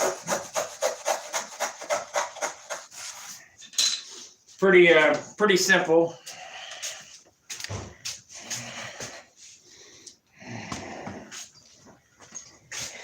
But nonetheless, maybe some guys don't have the finesse to do it. And you can do it relatively quickly. I mean, as you've seen, I just went through that in a couple of seconds, not even a minute.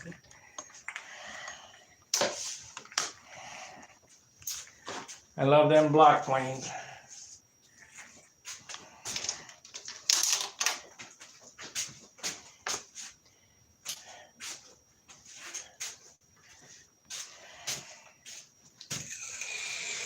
It's a bummer I won't have an airplane for profile tomorrow, next weekend, but I'm doing the pull method here. A lot of guys like the push method. I do pull when I do these rounds because I have better control on it.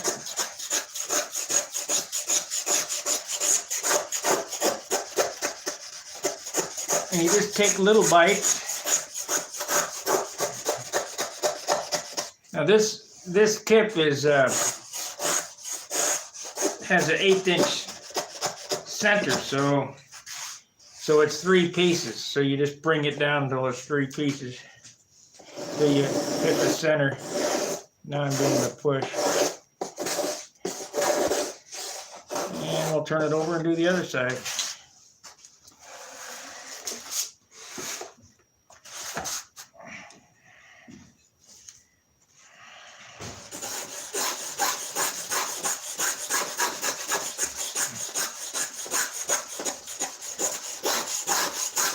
I know I make it look easy because it is.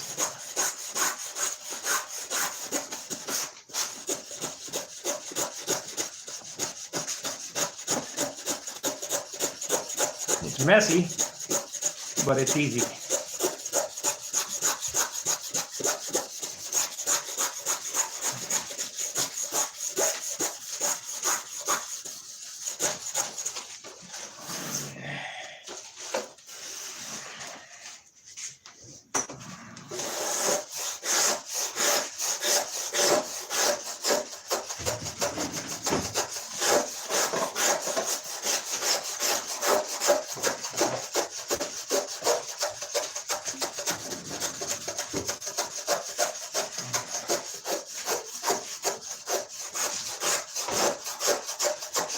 Doing some of that, it's only wood, Yeah, it's only wood.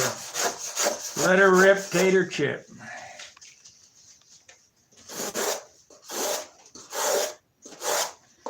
Just eyeball it, and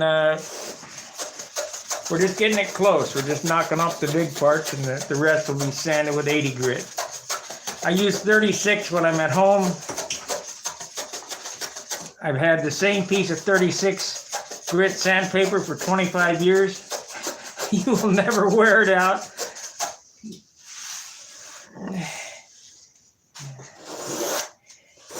I bet it's probably time for a new piece of 36. What do you think, John? Yeah, it's that once every 10 years, whether it needs it or not. I got 25 years on that piece, and I'm not joking. I don't know that. Hardwood's not known for its grit removing properties. Okay, let's turn it over and do the other side.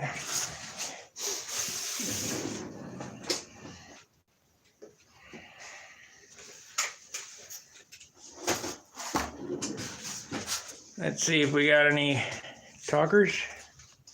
Nope. Still 10 thumbs up, only 8 watching, nobody chatting.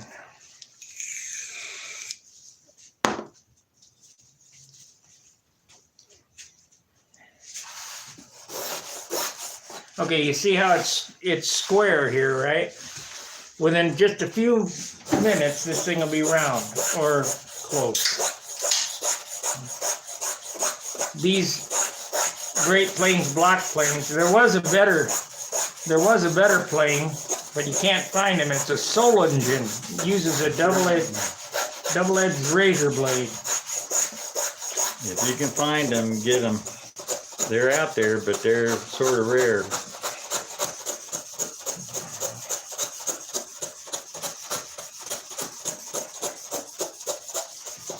There's another one that's similar to it.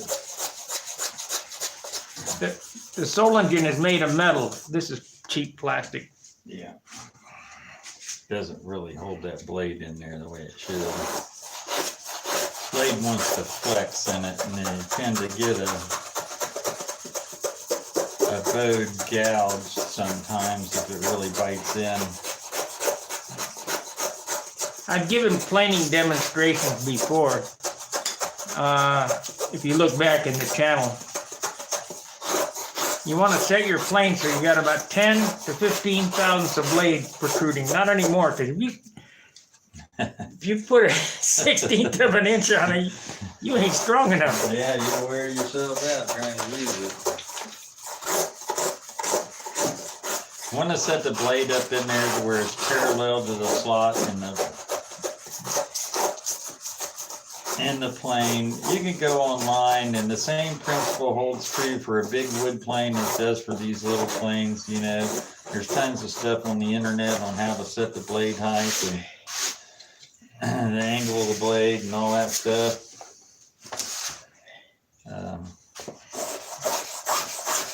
It's not hard to do, just it takes a minute or two. This looks easy because it is, but you please remember, over 50 years of experience. I don't expect a guy to... No. But always remember, it is only wood.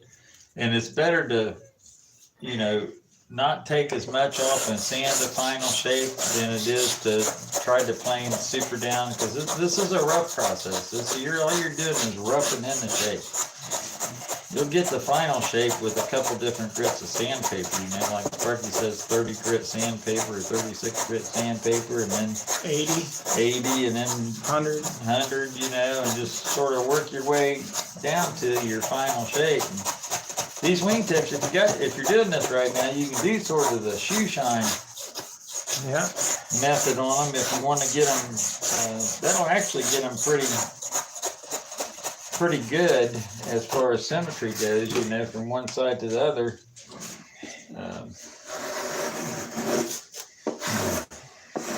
Then it's eyeball. You know, there's not a template made or anything like that.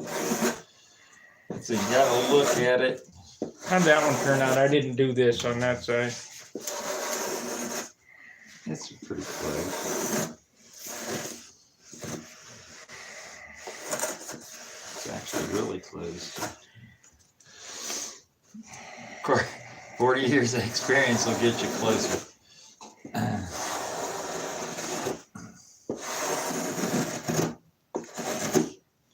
Okay. It's not that it makes it easier or anything like that. Your experience, all it does is it tells you a closer area when to stop. So rather than stopping when you're an 1/8 of a way, you're stopping when you're a 16th of a way.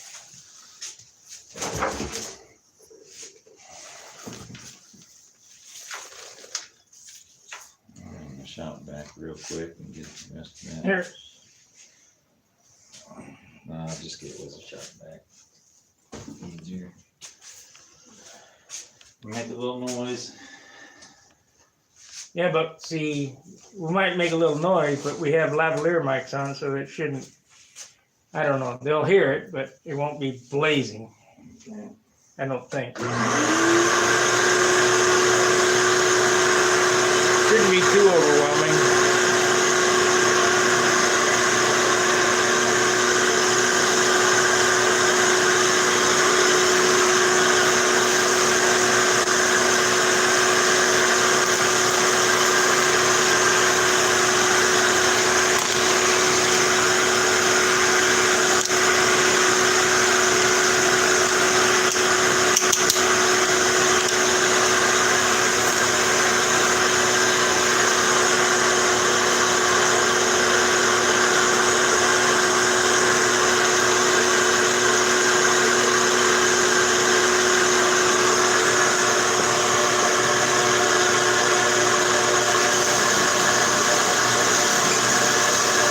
made a mess.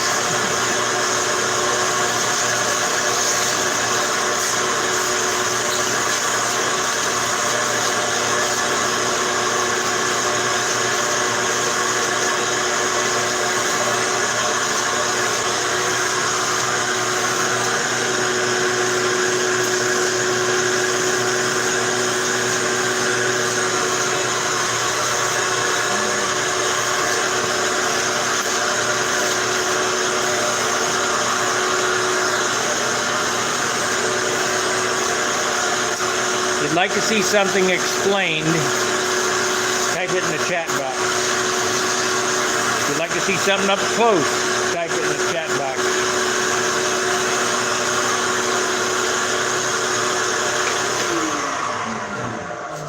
The shop vac that I got is a rigid shop vac. Rigid. Yeah. And out of all the shop vacs that I've seen out there, it's probably one of the quietest ones. No, I found it's still noisy, so I'll get out, but dB level is probably the lowest. Yep.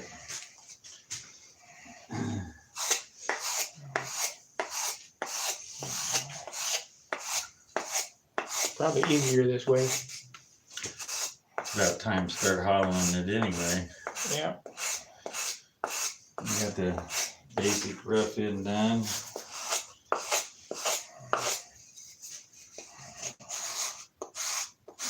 Well, you've already made them parallel, so as long as I don't Well, say yeah, parallel plus a thickness of a piece of tape. Well, yeah, that's fine. You know, so which is plenty good, and you can hollow them to 1/8 inch thick,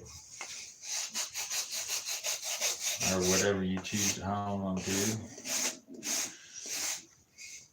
Did you tack them together with the centerpiece, or is that a No, there's a final glue joint?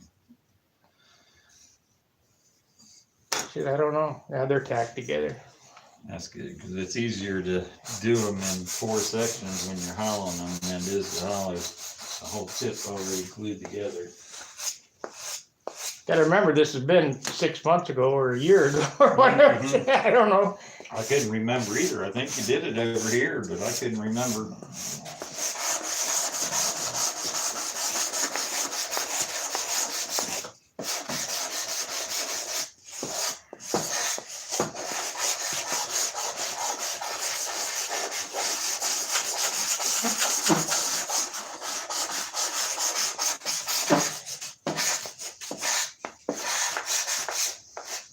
I still gotta make some type of adjustment block for this. But this bell crank and lead outs are out of my airplane I crashed in Huntersville. The profile I crashed in Huntersville.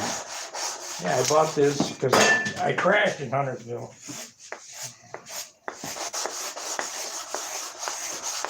And I didn't want to.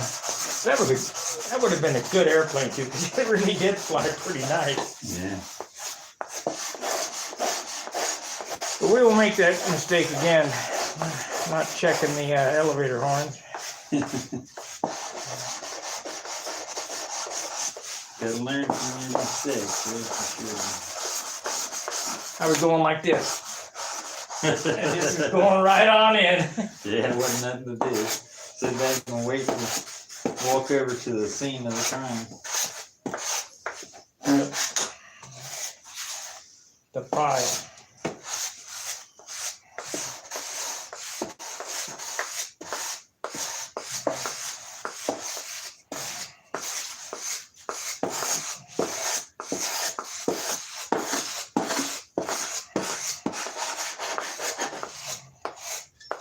Unless you do that final sand in, it's your airplane.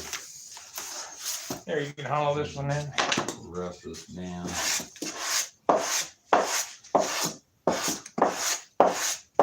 This one here, we gotta put gotta take 2 pieces of motor mount or whatever we're gonna use, and I gotta split them apart because I'm gonna have to glue them together with the wires in it, you know what I mean? Gonna have to be glued together on the airplane here. What kind of wire? Oh, you're using the push-in type? Yeah. that's what was in the other airplane. Yeah, you would do it the difficult way. Yeah. They're already tied off and they're ready to be hooked up to the lines. They got the line clips on. This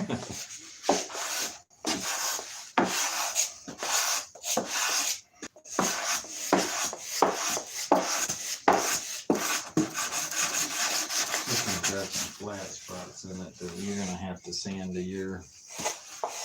Well, this one's got flat spots too. Rough that one, or hollow that one, and they won't get finished sanded till they're glued on. Ooh, this does have some big flat spots in it. Telling you. So, we need the plane. Plane.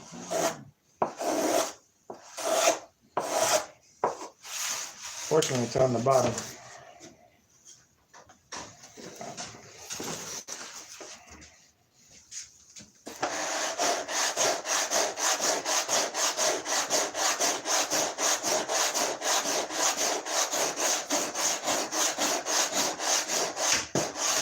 I thought I gave you a piece of wood for this, for the lead outs. It's not in the box. Is that it there? No, it already had holes in it. No, I Or was probably that used, for that other airplane. I probably used it on something else. Which this is the inboard tip. Yeah, that is the lead outside.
Well, I wonder how long Dingleberry's gonna stick with flying.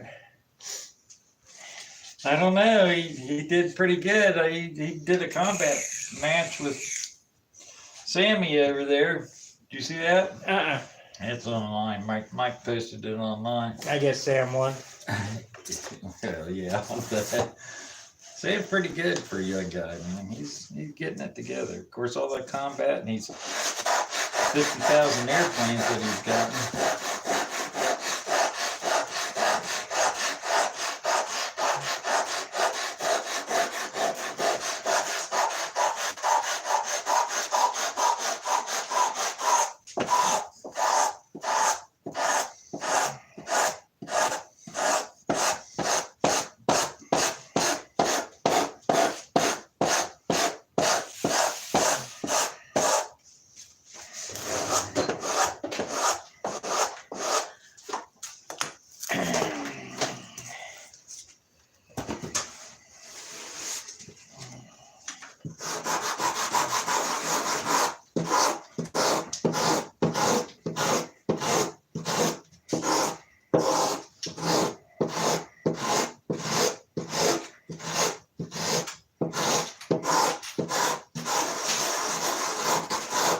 Yeah. COVID.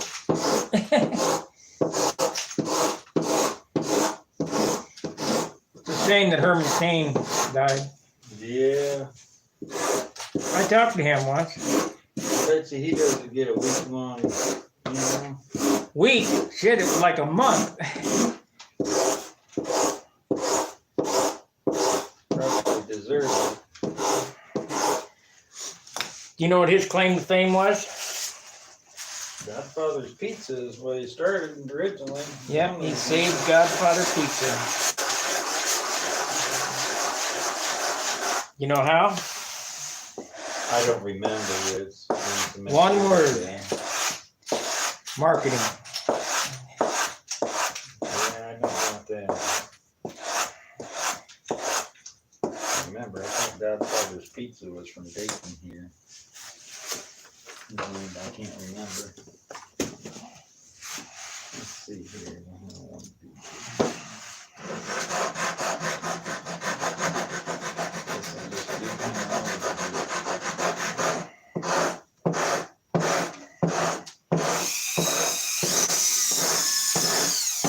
I called into his radio broadcast one time. If he asked me what we talked about, not a clue. Can't remember. I did it while I was at Deaver.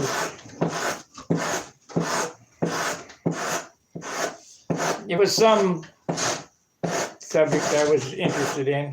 Yeah. Well, I'm gonna make more noise.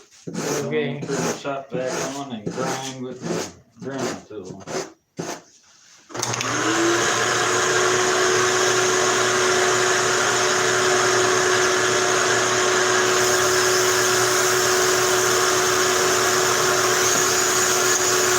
Go ahead and watch John for a minute.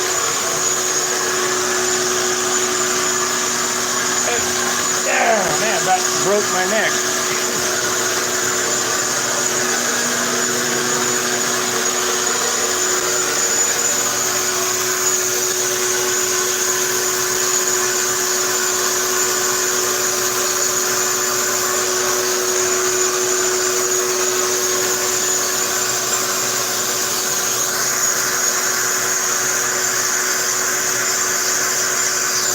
Is the noise overwhelming, guys?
Not bad, okay.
I didn't make a whole lot of progress today. But, considering there was no progress made for a year,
okay. I got the bulk of that carved down there.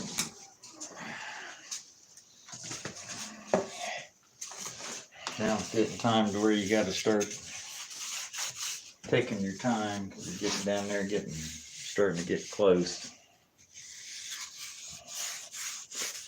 Still probably 3/8 of an inch thick at the end.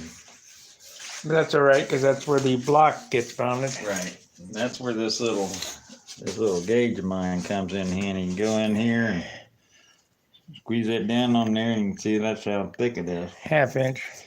Come up here, still about a 1/2 inch. Come back here, a little light 1/2 inch. Come all the way back at the back, about a 1/2 5 inch. each. Come on your sides, 1/4.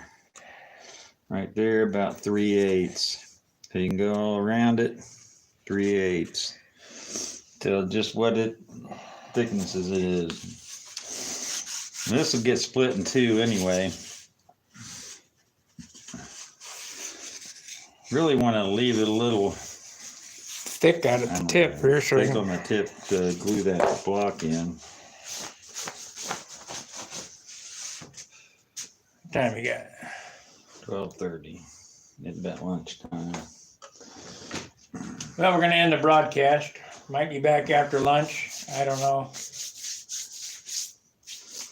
See if we can get these tips done. After lunch? Yeah. What are you doing with this OS 32? Or Yeah. you going to put a Super Tiger 46 on? LA 46. LA 46. Yeah.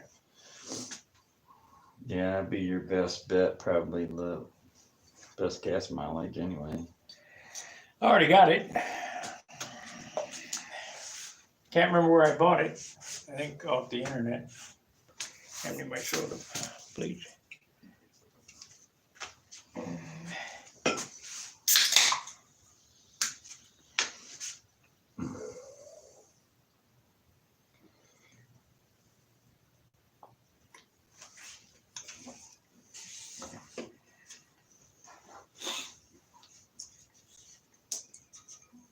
I'll fiberglass that cheek cow.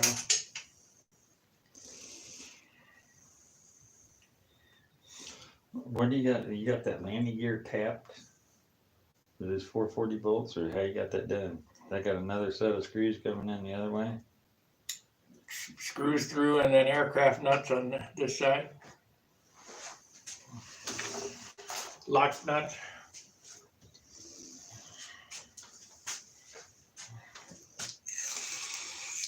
It just looks a little cleaner like that. I was gonna put that other cowl on the other side and hide these bolts here too. I might just cut it off straight, you know, so it's got extra width there at the leading edge, because That's where the profiles really screw up, is right at the leading edge. Yeah, more gluing there you can have there, the better. I like that. And on the little ringmasters, where they put that T-piece in the leading edge of the wing and then the fuselage, that really helps tremendously on the S1 ringmasters.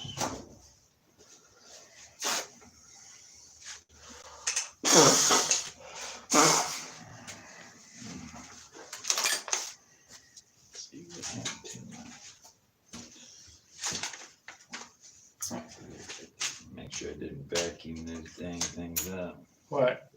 And pressure fitting. Oh. Had a couple guys looking for some for me over at the Nats, and nobody could find one.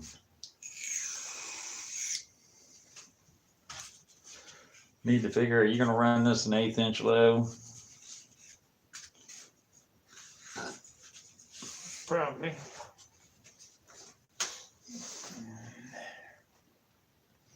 I don't know why it doesn't have a pipe on it.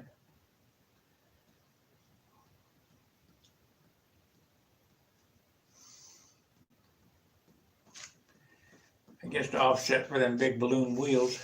Yeah, you got all that drag down there yanking it. That muffler hanging down, Yeah, tongue muffler. maybe. Yeah, depending. Hope I don't have to use that big clunker stock muffler. Well, you can do what I did on my LA-46. So I took it on the grinder and I belt sander and I ground all those fins off of it. Made it smooth on the outside. Took probably an ounce of weight off of it. What do you do that for? Take an ounce of weight off of it. I wanted to use a stock muffler. So at the time, that's the only can type muffler that I had. But I didn't want a muffler that weighed 2.5 ounces. Oh, you're talking about you did the muffler that way. Yeah, the not RC, the engine. the RC muffler. Yeah, I ground it all flat and then sanded it and polished it, and it looked completely different. You know, everybody's, where'd this come from? OS. It's a stock OS muffler. Didn't you ever seen one of them?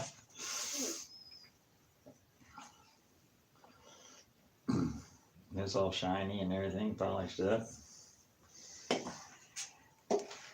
Well, guys, I think we're going to end the broadcast. We'll come back after lunch, finish these tips. Thanks for watching. Like, subscribe, share the videos, help the channel grow. So we'll see you after lunch. See ya.